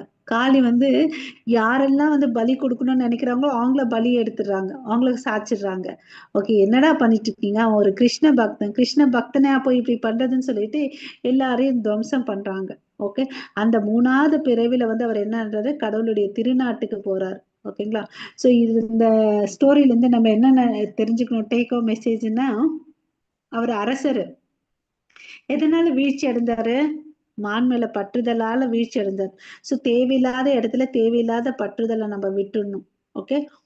அப்புறம் வர்ணாசிரம சங்கத்தை ஃபாலோ பண்ணணும். நம்ம ஸ்வல்ப அபியாச நேத்து படிச்சோம். ஞாபகம் இருக்குங்களா? ஸ்வல்ப அபியாச தர்மஸ்திய. அவரு என்ன பக்தி பண்ணாரோ அது அப்படியே கேரி ஃபார்வர்ட் ஆகுது அடுத்த ஜென்மத்தையும், அதுக்கு அடுத்த ஜென்மத்தையும். அப்புறம் கிருஷ்ண உணர்வோடு இருக்கிறதுனால என்ன ஆகுது, எல்லா இடத்துலயும் அவருக்கு பாதுகாப்பு இருக்கு. இல்லையா? ஹரே கிருஷ்ணா. இதுதான் நம்ம டேக் ஹோம் மெசேஜ் தான் இந்த இடத்துல இருந்து நம்ம தெரிஞ்சுக்கணும். ஹரே கிருஷ்ணா. हरे कृष्ण ओके मैडम अज्ञाता कर्मणो यंत्र लोकोऽयं कर्म बन्धनः तत् अर्थं कर्म कौन्तेय मुक्त संग समाचर 11th verse okay देवा भावयतानेन ते देवा भावयन्तु वः परस्परं भावयन्तः चेय परम् अवाप्स्यत हरे कृष्ण ஹரே கிருஷ்ணா. சோ இங்க வந்து பாத்தீங்கன்னு வச்சுக்கோங்களேன், என்ன சொல்றாரு, விஷ்ணுவிற்கு அர்ப்பணிக்கப்படும் செயல்கள் நிறைவேற்றப்படலாம். மற்ற செயல்கள் இந்த பௌதிக உலகத்தோடு பந்தப்படுத்துபவை. எனவே குந்தியின் மகனே, உனக்கு விதிக்கப்பட்ட கடமைகளை அவரது திருப்திக்காக செய். இவ்விதமாக நீ எப்போதும் பந்தத்தில் இருந்து விடுபட்டு வாழ்வாயாக. சோ இப்ப நம்மளுக்கு தெரியும், every action has its reaction. எந்த செயலை செஞ்சாலும் அதுக்கு எதிர் செயல் இருக்கும் இல்லைங்களா? அதாவது விதை விதைத்தவன் வினை அறுப்பான்னு நம்ம பொதுவா பேசுவோம் இல்லைங்களா? ஸோ இங்க வந்து பாத்தீங்கன்னா என்ன விஷயத்த சொல்ல வராங்க, நம்ம புலன் இன்பத்துக்கோசம் நம்ம செயல்களை செஞ்சுட்டே இருந்தோம்னு வச்சுக்கோங்களேன், நம்ம அந்த செயல்களுடைய விளைவுகள், அதாவது நமக்கு தெரியாது இது வந்து நல்ல விஷயம் கெட்ட விஷயம், நம்ம நினைச்சிட்டு இருப்போம் தான தர்மம் பண்ணா நல்லதுன்னு அப்படின்னு சொல்லிட்டு. அதனால நம்ம பஸ்ல போகும்போது யாரோ ஒருத்தவங்க வந்து பிச்சைக்காரன் காசு கேட்கறான்னு வச்சுக்கோங்களேன், ஒருத்தவங்க கொடுக்குறாங்க. ஓகேங்களா? அவன் போயிட்டு அதை வந்து எப்படி வந்து யூஸ் பண்றான்றது நமக்கு தெரியாது இல்லையா? அவன் தவறான விஷயத்துக்கு யூஸ் பண்ணா கூட அதை வந்து அதனுடைய பாதிப்பு இவனுக்கு வரும். நம்ம என்ன காரியங்கள் செஞ்சு அது நன்மையில வருது தீமையில வருதுன்றது நமக்கு தெரியாது. அதனால நமக்கு நன்மை தீமைகளால வந்து பாதிக்கப்படுறோம், என்டாங்கிள் ஆகுறோம், மறுபடியும் பிறப்பு இறப்புன்ற சக்கரத்துக்குள்ள சுழற்சியை பறந்துட்டு இருந்துட்டு இருப்போம். அதனால இதுல இருந்து வெளியே வரணும்னா நீ என்ன பண்ணு, எந்த செயலை செஞ்சாலும் கிருஷ்ண உணர்வு, உனக்கு விதிக்கப்பட்ட கடமைகளை எந்த ஆசிரமத்திலயும் எந்த தர்மத்தை சனாதன தர்மத்தை ஃபாலோ பண்ணிட்டு நீ என்ன பண்ணு, உனக்கு விதிக்கப்பட்ட செயல்களை செஞ்சிட்டு வா அப்படின்னு சொல்றார். அப்படி பண்ணேன்னா என்ன லாபம் எனக்கு, பந்தத்தில் இருந்து விடுபடுவா. ஏன்னா அங்க வர்ற புண்ணிய பாவத்தை எல்லாத்தையும் யார் பாத்துக்கிறாரு, கிருஷ்ணர் பாத்துக்கிறார். நான் இப்போ ஒரு அன்னதானம் பண்றேன், அதனால புண்ணியம் வருதுன்னா அதை அனுபவிக்கிறதுக்கோசம் நான் உயர்ந்த லோகத்துக்கு போவேன், அனுபவிப்பேன், மறுபடியும் வருவேன். ஓகேவா? பாவம் பண்ணியிருந்தா அதுக்கு நரகத்துக்கு போவா, அதை அனுபவிக்கிறது மறுபடியும் பிறப்பேன். சோ புண்ணியம் இருந்தாலும் பிறக்கணும், பாவம் இருந்தாலும் பிறக்கணும். அதனால இது எந்த ஒரு செயலும் கிருஷ்ண உணர்வோட பண்ணணும்னு வச்சுக்கோங்களேன், அது எந்த பலனும் இல்லாம கிருஷ்ணர் பார்த்துப்பார். ஹரே கிருஷ்ணா. இந்த பாயிண்ட் புரிஞ்சுச்சுங்களா? ஹரே கிருஷ்ணா.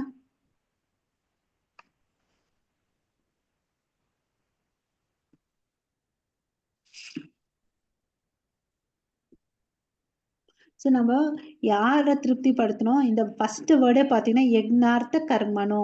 யக்னார்த்த, யக்னான்னா விஷ்ணுவை தான் குறிக்குது. விஷ்ணுக்கு பல பெயர்கள் இருக்கு.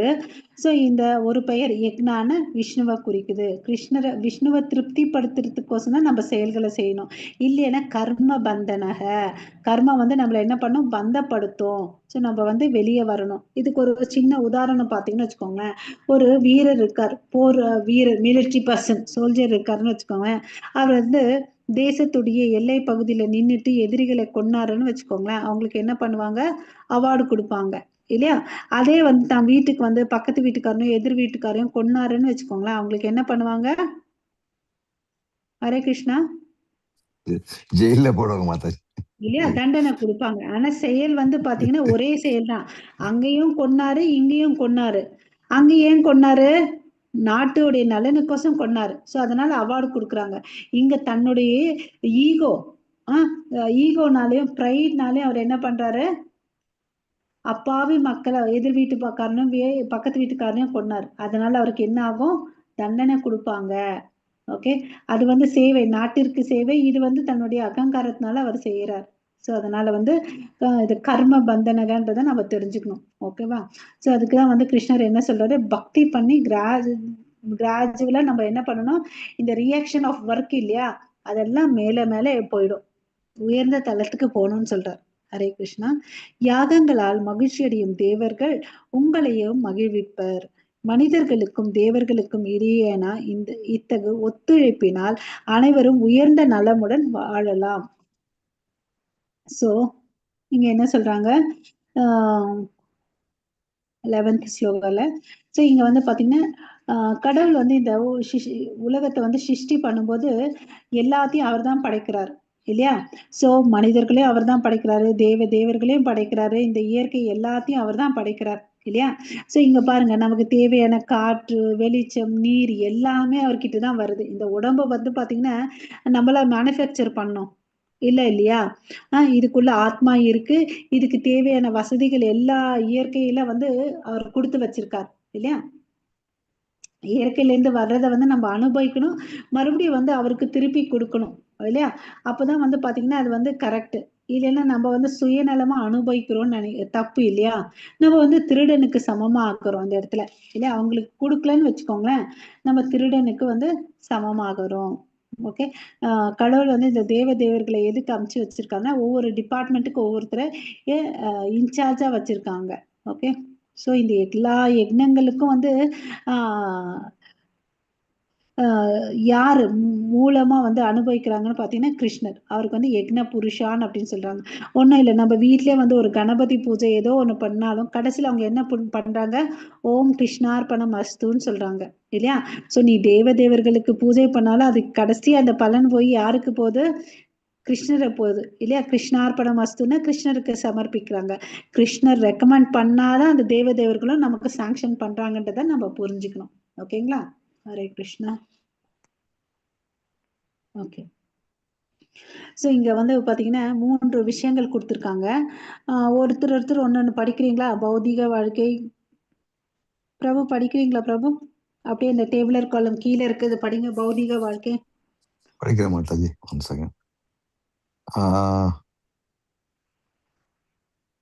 பௌதிக வாழ்க்கை இப்போ செயல் இவங்க ஆச்சா ரைட். பௌதிக வாழ்க்கை கர்ம காண்டர்கள், கர்மயோகம், இன்னொன்னு நெக்ஸ்ட் தெரிய மாட்டேங்குது மத்த சரியா தெரியலையே. பிரபு.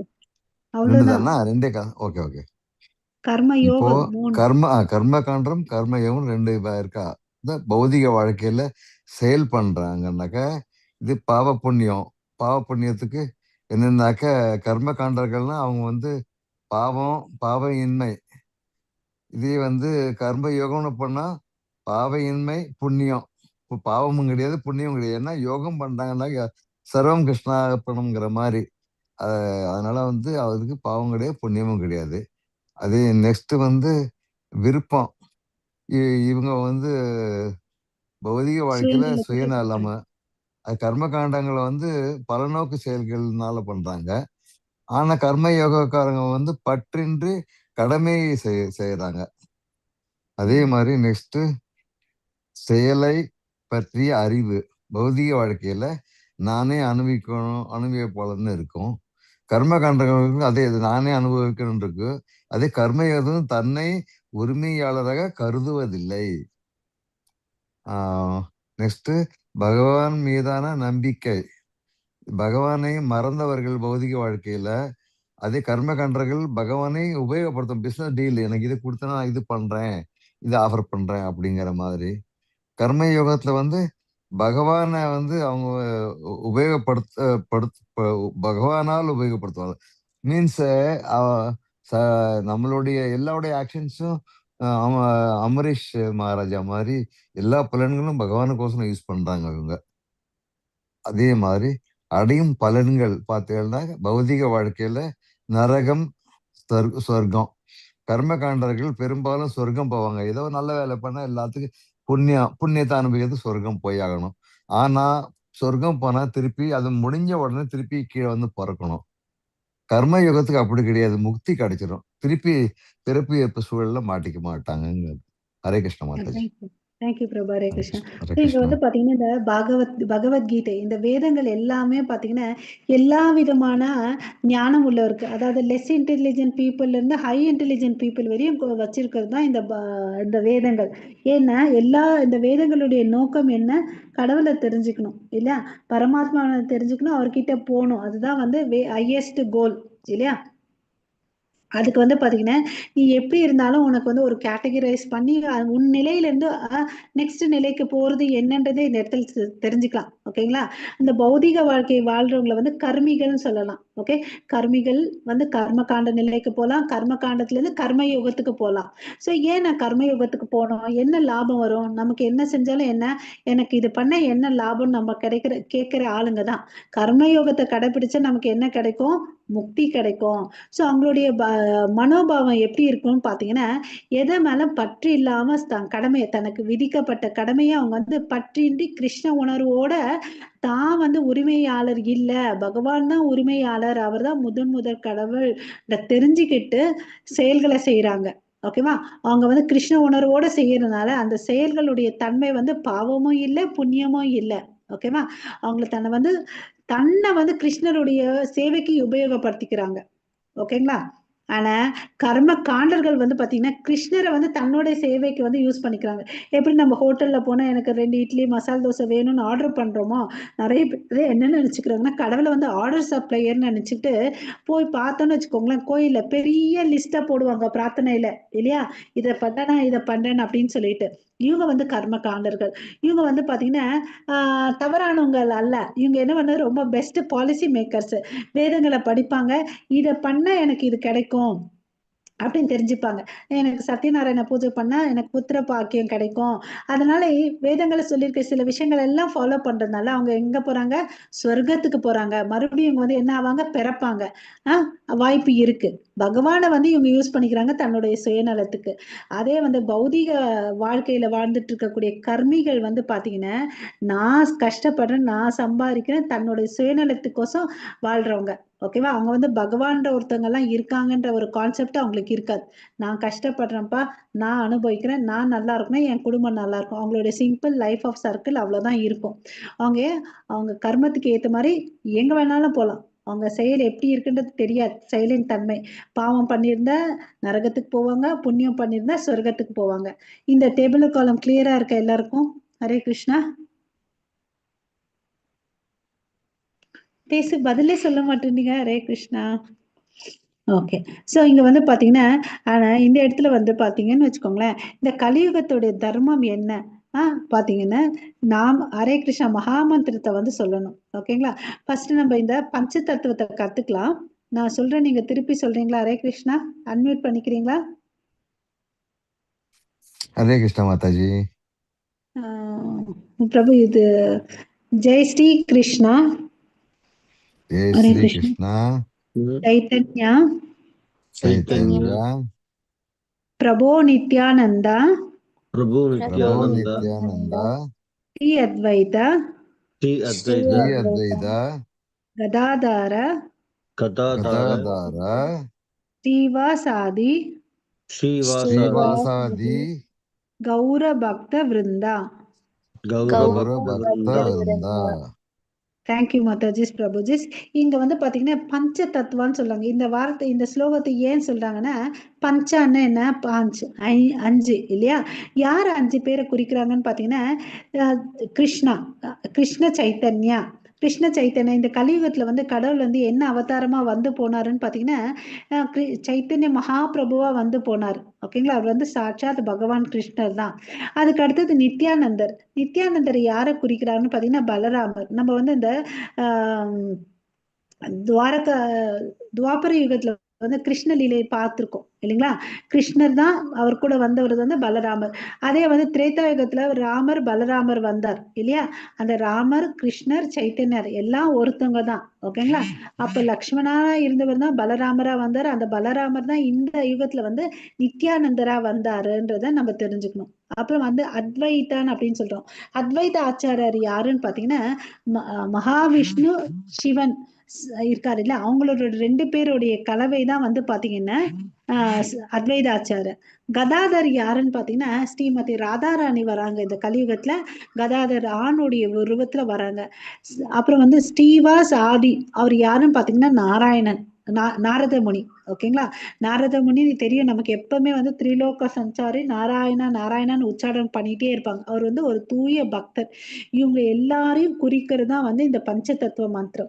இது ஏன் வந்து இப்ப நம்ம தெரிஞ்சுக்கணும்னா, நம்ம இந்த மகா மந்திரம் சொல்றோம் இல்லைங்களா? ஹரே கிருஷ்ணா கிருஷ்ண கிருஷ்ண ஹரே ஹரே, ஹரே ராம ராம ராம ஹரே ஹரே. ஸோ இந்த நாமம் வந்து பாத்தீங்கன்னா இந்த கலியுகத்துக்கு வந்து இந்த தர்மம், ஒவ்வொரு யுகத்துக்கு வந்து ஒவ்வொரு தர்மம் இருக்கு. ஆனா இந்த கலியுகத்துல வந்து மக்களுக்கு வந்து பாத்தீங்கன்னா ஆயுட்காலம் கம்மியா இருக்குது, புத்தி மந்தமா இருக்குதுன்றதுனால நீ போயிட்டு எந்த சாங்கிய சடங்குகளை செய்ய வேண்டிய அவசியமே இல்லை. அதனால இந்த 16 வார்த்தைகள் கொண்ட இந்த மகா மந்திரத்தை சொன்னா போதும் சொல்லிட்டு சொல்லி கொடுத்துருக்காங்க இந்த இடத்துல. சோ நம்ம இதை சொல்றதுக்கு முன்னாடி சொல்லினா சில இடத்துல வந்து தவறுகள் வரும் இல்லையா? அந்த தவறுகள் எல்லாம் போக்குறதுக்கு கூட வந்து மந்திரம் வந்து இந்த பஞ்ச தத்துவ மந்திரம். ஸோ இதை வந்து நீங்க பஞ்ச தத்துவ இந்த ஸ்கிரீன்ஷாட் எடுத்துக்கோங்க மாதாஜி. அப்புறம் இதை ஷேர் பண்ணிடுங்க மாதாஜி. இதை உச்சாரணம் பண்ணிட்டு தான் நம்ம வந்து மகா மந்திரம் சொல்லணும். ஓகேங்களா? ஹரே கிருஷ்ணா.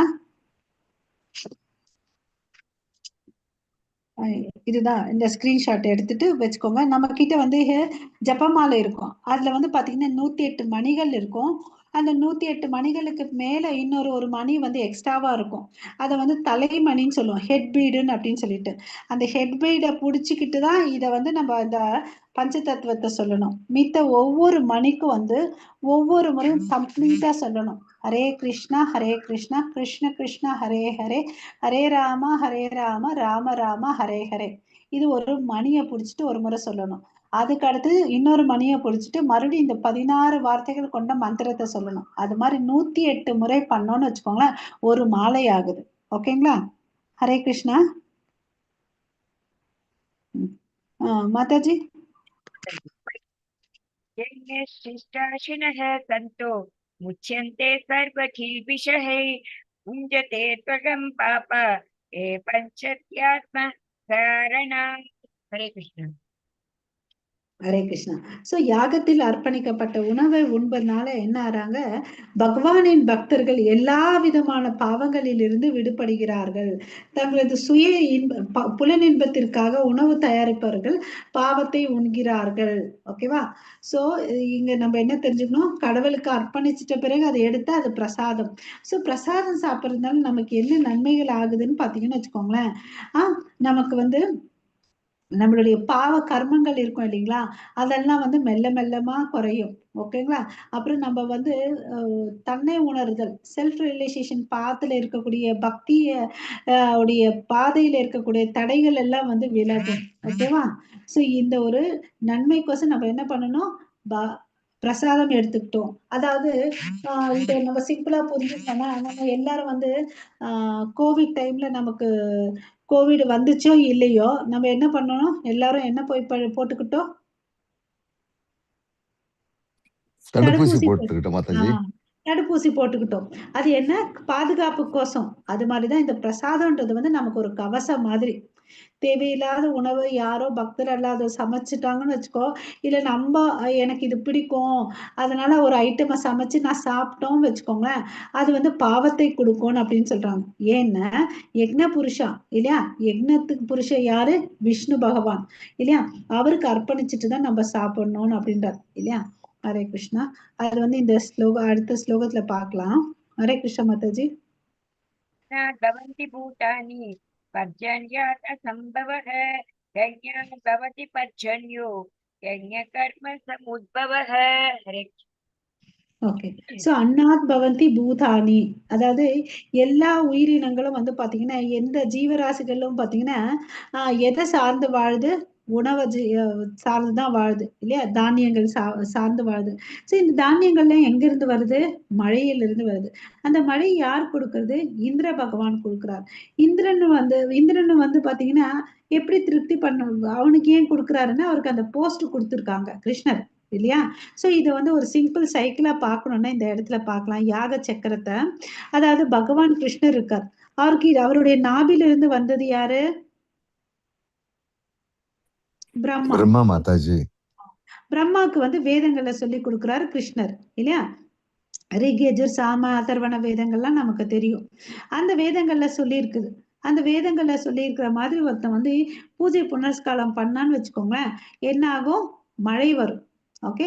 அதுக்கு முன்னாடி அந்த மனுஷன் என்ன பண்ணுவான், தன்னுடைய நிலத்தை வந்து பண்படுத்தி வைப்பான். அப்பதான் வந்து அந்த பெய்கிற மழை தன்னுடைய பூமியில வந்து விளைச்சல் பூமியில நல்லா நனையும்னு சொல்லிட்டு பண்படுத்தி வைப்பான், விதையை போட்டு வைப்பான். அது மழையினால என்ன ஆகும், இந்திர பகவானுடைய வேலை வந்து மழை கொடுக்கறது இல்லையா. சோ அதனால தானியங்கள் நல்லா வரும். தானியங்களை வந்த உடனே அவன் என்ன பண்ணுவான், வீட்டுல சமைச்சு கிருஷ்ணருக்கு அர்ப்பணிக்கிறான். இந்த பிக்சரை நீங்க பாத்தீங்கன்னு வச்சுக்கோங்களேன், அந்த சாப்பாட்டுல ஒவ்வொரு துளசியை வச்சு, அதாவது வெங்காயம், வெள்ளைப்பூண்டு, மாംസ ஆகாரங்களை தவிர்த்து கிருஷ்ணருக்கு வந்து உணவை சமர்ப்பிக்கிறோம் இல்லைங்களா. அதை ஒரு துளசி இலையோட வச்சாதான் அவர் வந்து ஏத்துப்பார். ஏன்பா துளசி இலைய வைக்கணும்னா, இப்ப நம்ம பிரைம் மினிஸ்டரை பார்க்கணும்னா நம்ம நேரா போனா விடுவாங்களா யாராவது, விடுவாங்களா விட மாட்டாங்களா, விட மாட்டாங்க இல்லையா. அப்ப வந்து ஒரு ரெக்கமெண்டேஷன் லெட்டரோ ஏதோ ஒண்ணு பண்ணி ப்ராசஸ்ல போகணும். அது மாதிரி கடவுள் வந்து தூய்மையானவர், அவர் பரிசுத்தமானவர், அவர்கிட்ட போறதுக்கு நமக்கு தகுதி இருக்கா, தகுதி இல்ல. அதனால இங்க ரெக்கமெண்டேஷன் யாரு, துளசி தேவி. அவங்க வந்து பாத்தீங்கன்னா தூயவள், தூய பக்தி. அவங்க பாத்தீங்கன்னா மோஸ்ட் ஆஃப் த டைம் கடவுளுடைய திருவடியில இருக்கிறாங்க இல்லையா. அவங்க மூலியமா நம்ம கடவுளுக்கு வந்து இதை அர்ப்பணிக்கிறோம். ஏன்னா நம்ம எவ்வளவு அளவுக்கு எப்படியாப்பட்டவங்கன்றது நமக்கு தான் ஒரிஜினல் தெரியும் இல்லையா. சோ அவங்களுடைய துணை கொண்டு அதை வச்சு அவங்களுக்கு சமர்ப்பிச்சுட்டு அதை வந்து நம்ம சாப்பிட்டோம்னு வச்சுக்கோங்களேன், அது பிரசாதம். ஓகே. பிரசாதம் பாவத்தை போக்கும், பக்தியை வந்து அதிகரிக்கிறதுக்கு ஹெல்ப் பண்ணும். நம்ம பக்தி செல்ஃப் ரியலைசேஷன் பாத்துல வந்து தடைகள் இருந்துச்சுன்னா நீக்கும். ஓகேவா. இதுதான் வந்து ஏன்னா இங்க இயற்கைக்கு மூலயமா நமக்கு கிடைச்ச விஷயங்கள் எப்படி, கடவுளால, அதை வந்து கடவுளுக்கு நமக்கு திருப்பி கொடுக்கணும். ஓகேவா. சோ அப்போ அதுதான் இல்லைன்னா நம்ம திருடர்களுக்கு சமமாகிறோம்ன்றதை நம்ம தெரிஞ்சுக்கிறோம். ஹரே கிருஷ்ண மாதாஜி. यत् यत् आचरति श्रेष्ठः तत्तत् एवेतरो जनः स यत् प्रमाणं कुरुते लोकस्तत् अनुवर्तते. हरे. சரிங்க. என்ன சொல்றாங்க, முன்மாதிரியாக இருங்கள்னு சொல்றாங்க. இந்த பிக்சர்ல நமக்கு என்ன தெரியுது, ஒரு அம்மா வாத்து போயிட்டு இருக்குது, அது பின்னாடி நிறைய குட்டி வாத்து போயிட்டு இருக்குது இல்லையா. சின்னவங்க அதை வந்து செய்யறாங்க, அதேதான் பொதுமக்களும் பின்பற்றுகின்றனர். ஓகேவா. தன் செயல்களால் எந்த தரத்தை அவன் ஊமை அமைத்து காட்டுகின்றானோ அதையே உலகம் முழுவதும் பின்பற்றுகின்றது. சோ இது எதுக்கு இங்க சொல்றாங்க, அர்ஜுனனுக்கு வந்து பாத்தீங்கன்னா ஃபர்ஸ்ட் ஸ்லோகத்துக்கு நம்ம முன்னாடி போலாம். அர்ஜுனனுக்கு வந்து பாத்தீங்கன்னா எல்லாத்தையும் துறக்கக்கூடிய மனோபக்குவம் இருக்கா இல்லையா, பதில் சொல்லுங்க.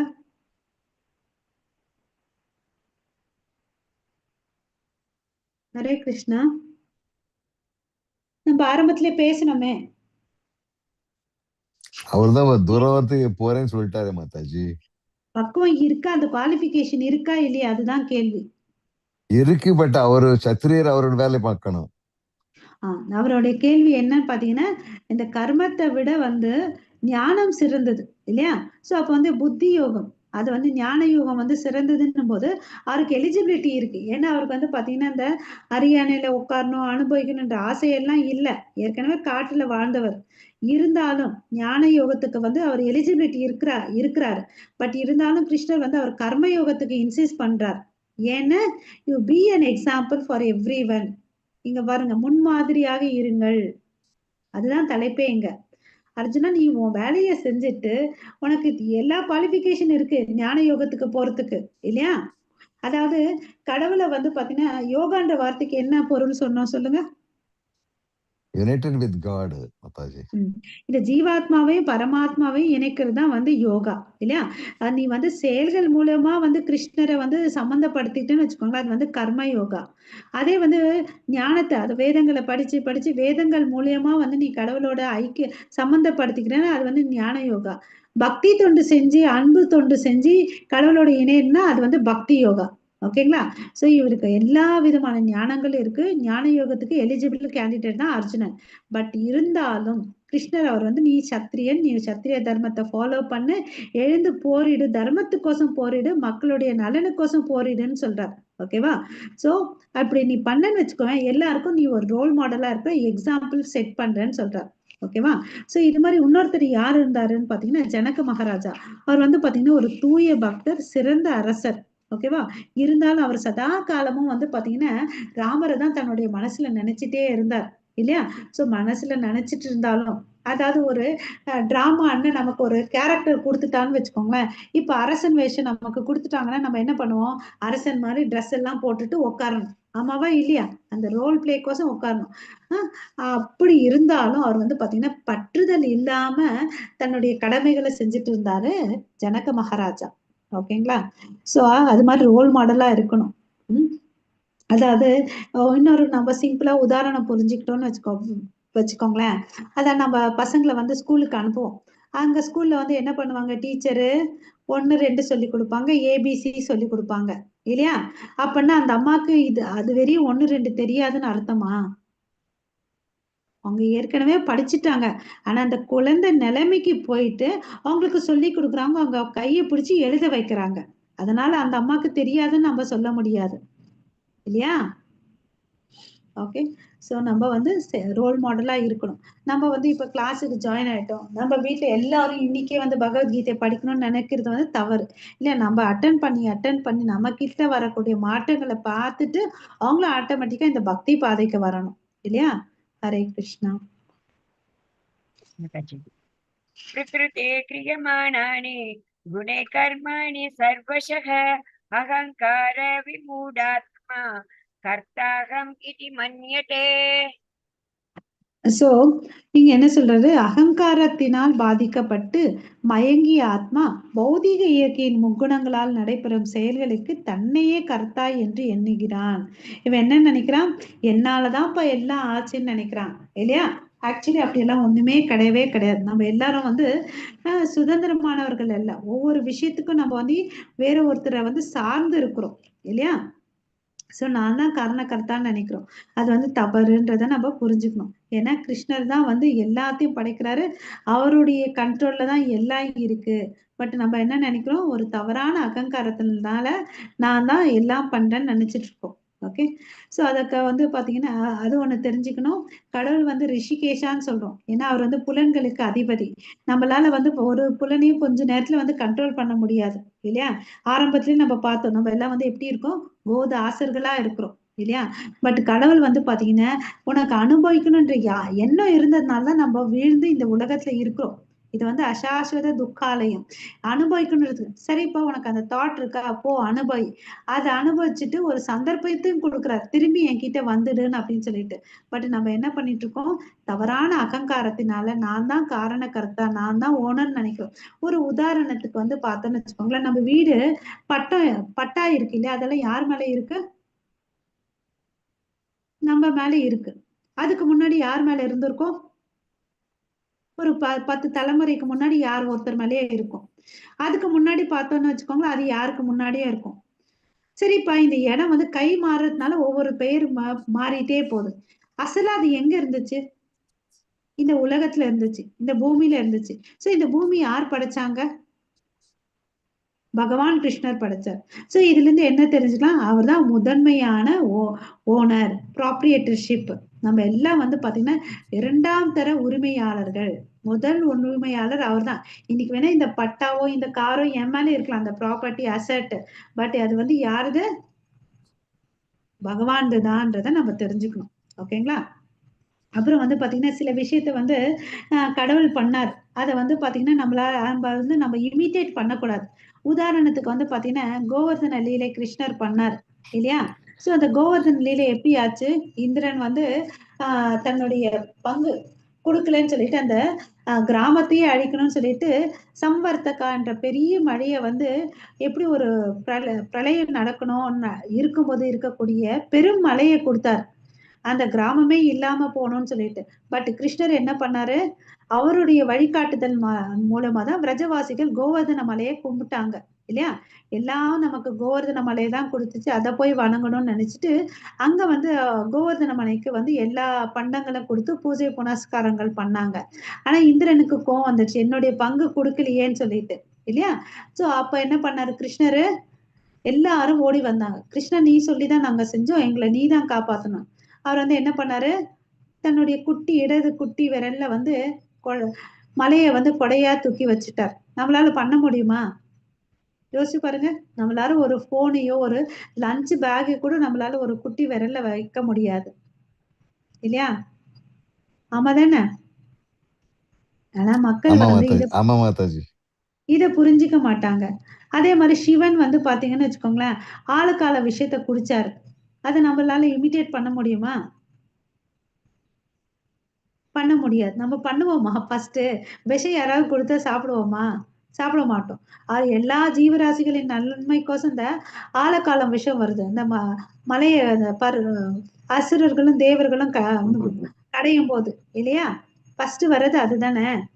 அப்ப அதை குடிச்சாரு இல்லையா? அது மாதிரி பண்ணுவோமா? பட் எதெல்லாம் நமக்கு கன்வீனியன்ட்டா இருக்குதோ அதை வந்து இமிட்டேட் பண்ணுவோம். கிருஷ்ணர் பண்ண ராசலீலையை தவறா புரிஞ்சுட்டு அதை இமிட்டேட் பண்றதுக்கு முயற்சி பண்ணுவாங்க மனிதர்கள். அது தவறு.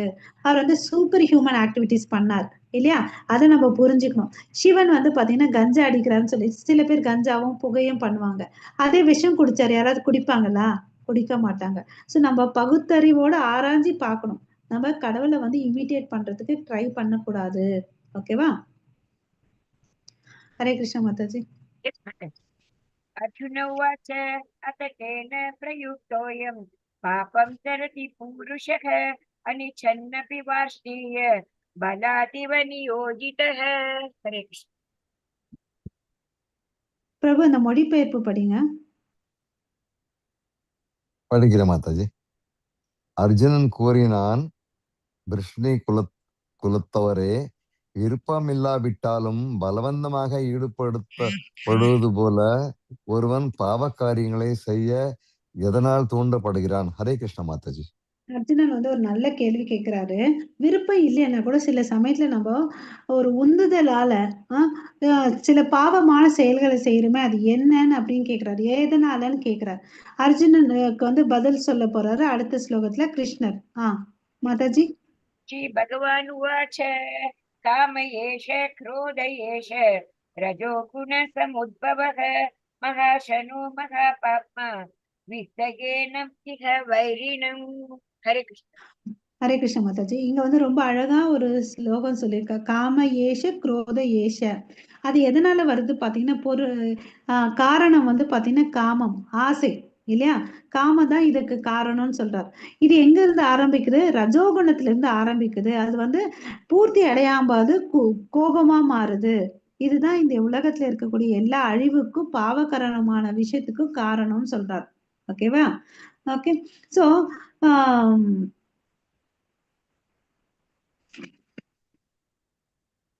சோ இந்த காமம் எந்த இடத்துல இருக்கு மாதாஜி? கமலா மாதாஜி. ओके। धूमेन व्रियते वह्निः यथा दर्शो मलेन च यतोर्भेनावृतो गर्भः तथा तेनेदम् आवृतम्। हरे कृष्ण। हरे कृष्ण माताजी। यस माताजी। ओके। इन्द्रियाणि पराणायुः इन्द्रियेभ्यः परं मनः मनस्तु परा बुद्धिः यो बुद्धे परतस्तु सः हरे कृष्ण ஸோ இந்த காமம் நம்ம போன ஸ்லோகத்துல பார்த்தோம் இல்லைங்களா? இந்த காம ஏஷ குரோத ஏஷ இந்த காமம் எங்க இருக்கு? இந்த லஸ்ட் ஆசை எங்க இருக்குன்னு பாத்தீங்கன்னா இந்திரியாணி பிராண்யாகூர். ஓகே, செயலாற்றக்கூடிய புலன்கள் ஜட பொருள்களை விட உயர்ந்தவை, மனம் புலன்களை விட உயர்ந்தவை, புத்தி மனதை விட உயர்ந்தது, மேலும் அவனோ ஆத்மா புத்தியை விடவும் உயர்ந்தது. இப்ப நீங்க எல்லாம் ஃபர்ஸ்ட் நம்ம ஒரு பிக்சர் பார்த்தோம் இல்லைங்களா? அந்த ரத்தம், அதை வந்து ஞாபகம் வச்சுக்கணும். ஓகேங்களா? சோ இந்த காமம் வந்து இந்திரியத்துல இருக்குது. சோ இந்திரியங்களை வந்து ஒருத்தன் என்ன பண்ணணும்னா கண்ட்ரோல் பண்ண தெரிஞ்சுக்கணும். அவனை வந்து ரெகுலேட் பண்ணணும். ரெகுலேட் தி சென்சஸ். சோ நம்ம எதை பார்க்கணும், எதை பார்க்க கூடாது, எந்தெந்த புலன்கள்ல வந்து எந்தெந்த செயல்கள் பண்ணணும்ன்றதை நம்ம பார்த்தோம் அந்த பிகினிங் ஆஃப் த ஸ்லைட்ல இல்லையா? கண்களை வந்து கடவுளை பார்க்கறதுக்கும், காதுகள் வந்து கடவுளுடைய நாமங்களும் கதைகளை கேட்கறதுக்கும், அப்படி வந்து நம்ம புலன்களை வந்து ரெகுலேட் பண்ணிட்டு வந்தோம்னு வச்சுக்கோங்களேன், இந்த காமம் வந்து நம்மளை விட்டு கொஞ்சம் கொஞ்சமா போகும். ஃபர்ஸ்ட் நம்ம பண்ண வேண்டியது என்ன? ரெகுலேட் த சென்சஸ். இந்த புலன்களை வந்து நம்ம ரெகுலேட் பண்ணணும். ஸோ இங்க என்னப்பா நடக்குதுன்னு பாத்தீங்கன்னா, இந்த இடத்துல ஒரு 3 பிக்சர் காமிக்கிறாங்க. என்னென்ன நெருப்பு எங்க இருக்குதோ அதை எப்படி தெரிஞ்சுக்கலாம்? புகை மூலம் தெரிஞ்சுக்கலாம் இல்லையா? புகை வந்துச்சுன்னா அதுக்கு அங்க எங்கேயோ நெருப்பு பத்தி இருக்குதுன்றது தெரிஞ்சுக்கலாம். சோ இப்போ வந்து நமக்கு என்ன ஆச்சுன்னு வச்சுக்கோங்கன்னா, நமக்கும் கடவுளுக்கும் இருக்கக்கூடிய உறவு வந்து நம்ம மறந்துட்டோம். ஓகே, அந்த உறவு மறந்ததுனால நமக்கு என்ன ஆச்சுன்னு வச்சுக்கோங்க, இந்த காமம் வந்து நம்மள வந்து நம்ம புலன்களை வந்து ஒரு பனிக்கூட மாதிரி மறைச்சு வச்சிருக்கு. ஓகே, அந்த ஸ்மோக் வந்து எப்படி இருக்குன்னு பாத்தீங்கன்னா, அது ரொம்ப கொஞ்சம் தின்னாதான் இருக்கும். ரொம்ப வந்து தடிமா இருக்காது. கொஞ்சம் காத்து வந்துச்சுன்னு வச்சுக்கோங்க, அந்த புகை வந்து போயிடும். அது கீழே இருக்க நெருப்பு வந்து நம்மளால பார்க்க முடியும். அது மாதிரிதான் நம்ம மனுஷனுக்கு வந்து இந்த காமம் வந்து நம்மள வந்து கவர் பண்ணிட்டு இருக்குது. அதனால நம்ம எதை பார்க்க முடியல? பரமாத்மாவை வந்து பார்க்கவும் முடியல, உணரவும் முடியல. ஓகேங்களா? இந்த பாயிண்ட் ஞாபகம் வச்சுக்கோங்க. அதுக்கு அடுத்தது வந்து பாத்தீங்கன்னா, கண்ணாடி தூசு தெரிஞ்சிருக்காங்க. இப்ப தூசு படிச்ச கண்ணாடியில நம்ம முகம் பார்க்க முடியுமான்னா பார்க்க முடியாது. அதை தொடச்சு கிளீனா வச்சோன்னு வச்சுக்கோங்க, நம்மளால பார்க்க முடியும் இல்லையா? அது வந்து எதுக்கு யாருக்கு கம்பேர் பண்றாங்கன்னா மிருகங்களுக்கு. மிருகங்களுக்கு வந்து உணர்வுகள் இல்ல. நமக்கும் மிருகங்களுக்கு என்ன வித்தியாசம் பாத்தீங்கன்னு வச்சுக்கோங்களேன், அதுவும் சாப்பிடுது, நம்மளும் சாப்பிடுறோம், நம்மளும் தூங்குறோம், அதுவும் தூங்குது, அதுவும் இனவிருத்தி செய்யுது, மனிதனும் இனவிருத்தி செய்யறான், அதுவும் தன்னை பாதுகாக்குது, இவனும் தன்னை பாதுகாக்கிறான். 4 பேரும் பண்ண விஷயங்கள் இதுதான். Eating, matting, defending and protecting இல்லையா? இந்த 4 விஷயம் வந்து இனவிருத்தி பண்றான் இல்லையா? மீட்டிங், டிஃபெண்டிங், ஓகே, 4 விஷயம் வந்து காமன். இது என்ன வித்தியாசப்படுது இந்த மனுஷனுக்கு? உணர்வு, கிருஷ்ண உணர்வு தான் வித்தியாசம் இல்லையா? இந்த கிருஷ்ண கான்சியஸ்னஸ் தான் மனுஷனை வந்து சீக்கிரமா பக்திக்கு எடுத்துட்டு வரும். இந்த மனிதர்களுக்கும் மிருகங்களுக்கு இருக்கக்கூடிய வித்தியாசம் இங்க வந்து இந்த மிரர்ல வந்து கண்ணாடியில வந்து தூசி இருக்கு இல்லையா? அது எதுக்கு கம்பேர் பண்றாங்கன்னா மிருகங்களுக்கு. ஓகே, மிருகங்களுக்கு வந்து பாத்தீங்கன்னா அந்த திக் லேயர் இருக்கும், அதுக்கு உணர்ச்சி இல்லை, கிருஷ்ண உணர்வு இல்லை. அதுதான் இங்க மீன் பண்றாங்க. அதுக்கு அடுத்தது இன்னொரு பிக்சர் நீங்க பாத்தீங்கன்னா, ஒரு கருவறையில வந்து ஒரு குழந்தை வந்து இருக்கிறத பார்க்கலாம் இல்லையா? அது எதுக்கு கம்பேர் பண்றாங்கன்னா, இன்னும் லோவர் ஸ்பீஷியஸ். இந்த மர செடிகளுக்குலாம் வந்து உணர்வே இருக்காது. அந்த குழந்தை எப்படி அந்த கருப்பைக்குள்ள உதவியற்ற நிலையில இருக்கோ அது மாதிரி இருக்கிற ஜீவராசிகள். நம்ம இன்னும் இதை வந்து இந்த காமங்கள் பார்த்தீங்கன்னு வச்சுக்கோங்களேன், கீழ் நிலையில பிறப்புக்குள்ள கீழே போனா நமக்கு தெரியும். உதாரணத்துக்கு ஒரு மனுஷன் வந்து குழந்தை ஈண்டெடுக்கிறான்னா மேக்சிமம் 9 மாசம், ஒரு வருஷத்துக்கு ஒரு குழந்தை, இல்ல மேக்சிமம் ஒரு 2, 3 குழந்தை. அது ரேர் கேசஸ்ல நடக்கும் இல்லையா? அதிகபட்சமா எல்லாரும் ஒரு குழந்தை தான் ஈன்றெடுக்கிறாங்க ஒரு வருஷத்துக்கு.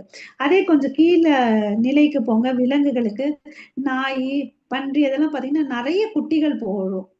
பார்த்திருக்கோம் நம்ம தெருலே 6, 7 குட்டிய போடும் இல்லையா? பன்றி இன்னும் நிறைய போடும். அதுக்கேத்த மாதிரி அதனோட இன்டெலிஜென்ஸ் குறைஞ்சிட்டே இருக்கு. இந்த லோவர் ஸ்பீஷியஸ் போக போக என்ன ஆகுது?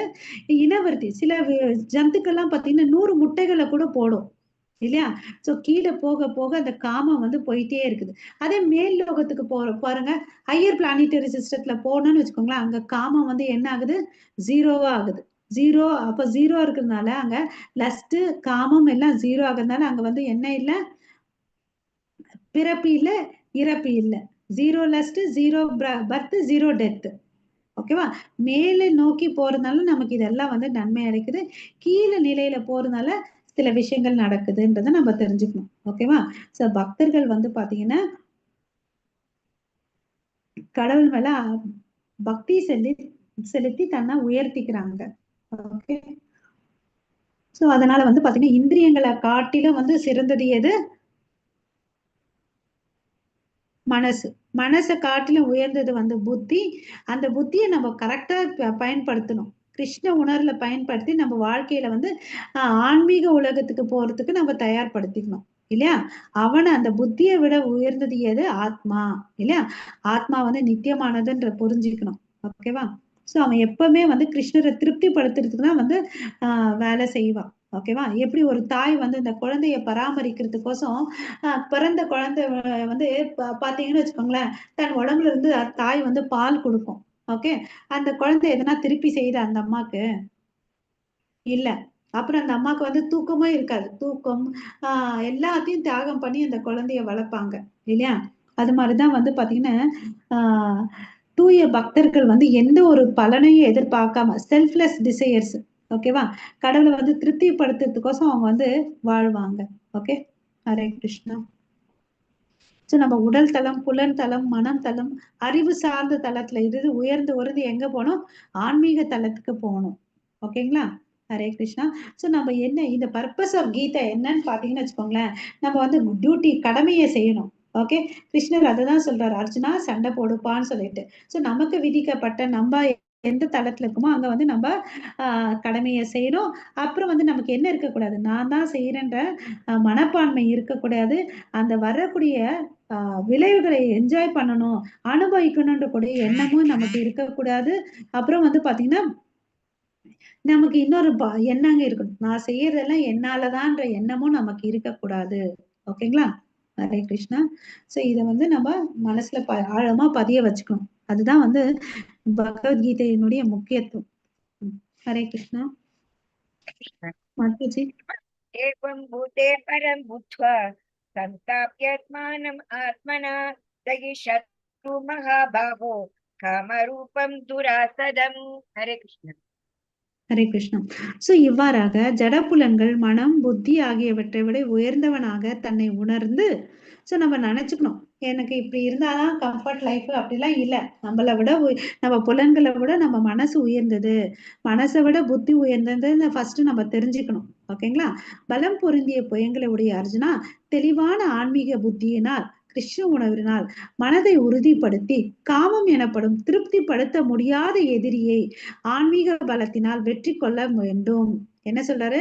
இந்த காமம் வந்து பாத்தீங்கன்னா அது வந்து திருப்தி படுத்தவே முடியாது. உதாரணத்துக்கு பாருங்களேன், நமக்கு எல்லாருக்கும் குலோப் ஜாமுன் பிடிக்கும்னு நினைச்சுக்கோங்களேன்.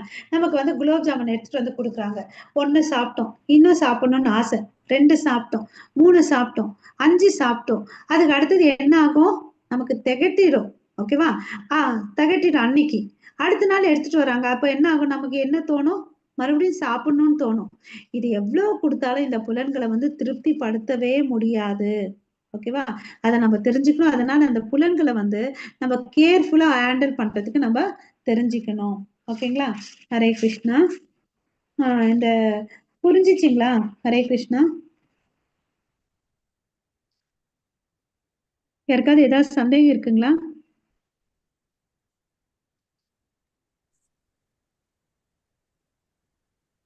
ஹரே கிருஷ்ணா மாதாஜி.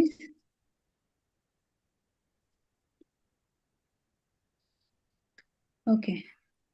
சோ இந்த கர்மயோகத்தோட கன்க்ளூஷன் என்னன்னு பாத்தீங்கன்னா, மயி சர்வாணி கர்மாணி சந்நியாஸ் ஆத்யாத்ம சேதசா நிராசிர் நிர்மமோ பூத்வா யஸ்வ விகத்வரஹ. இதுதான் வந்து இந்த கர்மயோகத்துடைய சாப்டரோட எசன்ஸ். 30வது ஸ்லோகம் படிங்க. நம்ம என்ன பண்ணணும்? நம்ம என்ன செயல்கள் செஞ்சாலும் பகவான் கிருஷ்ணருக்கு வந்து சமர்ப்பிச்சிடணும். ஓகேங்களா? சமர்ப்பிச்சுட்டு அதுல வந்து எந்த லாபம், தீமை, ஈகோ எதுவும் இல்லாம அவருடைய திருப்திக்கோசம் நம்ம வாழணும்ன்றதை நம்ம தெரிஞ்சுக்கணும். நமக்கு விதிக்கப்பட்ட கடமைகளை நம்ம தான் ஓனர் நினைக்காம அவரை திருப்தி படுறதுக்கோசமும் அவரை சார்ந்து வாழணும்ன்றதை நமக்கு தெரிஞ்சுக்கணும். நிராசிர் நிர்மமோ, நிராசிர் எந்த ஆசையும் இல்லாம, நிர்மம நான் தான் ஓனர் நினைக்காம நீ உன்னுடைய கடமைகளை செய்யணும். ஓகே, மயி சர்வாணி எல்லாத்தையும் அவருக்கோசம் செய்யணும். ஓகேவா, அது மாதிரி செய்யறவங்க தான் உத்தமமானவர்கள். ஓகேவா, ஹரே கிருஷ்ணா.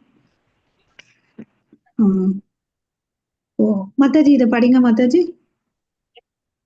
ஓம் தத்சத். ஸ்ரீமத் பகவத்கீதாசு உபனிஷத்சு பிரம்ம வித்யாயாம் யோகசாஸ்திரே ஸ்ரீ கிருஷ்ணார்ஜுன संवादे कर्मयोगो नाम अथ तृतीयोऽध्यायः. Hare Krishna. Hare Krishna. Thank you everyone. वाञ्छा कल्पतरुभ्यश्च कृपा सिन्धु एव च पतितानां पावनेभ्यो वैष्णवेभ्यो नमो नमः. अनंत कोटि वैष्णव वृंद की जय. नामाचार्य हरिदास ठाकुर की जय. जगतगुरु श्रील प्रभुपाद की जय. निताय गौरव प्रेमानंदे. हरि हरि बोल. All glories to assembled devotees. All glories to guru and Gauranga. Hare Krishna Mataji. Hare Krishna माताजी.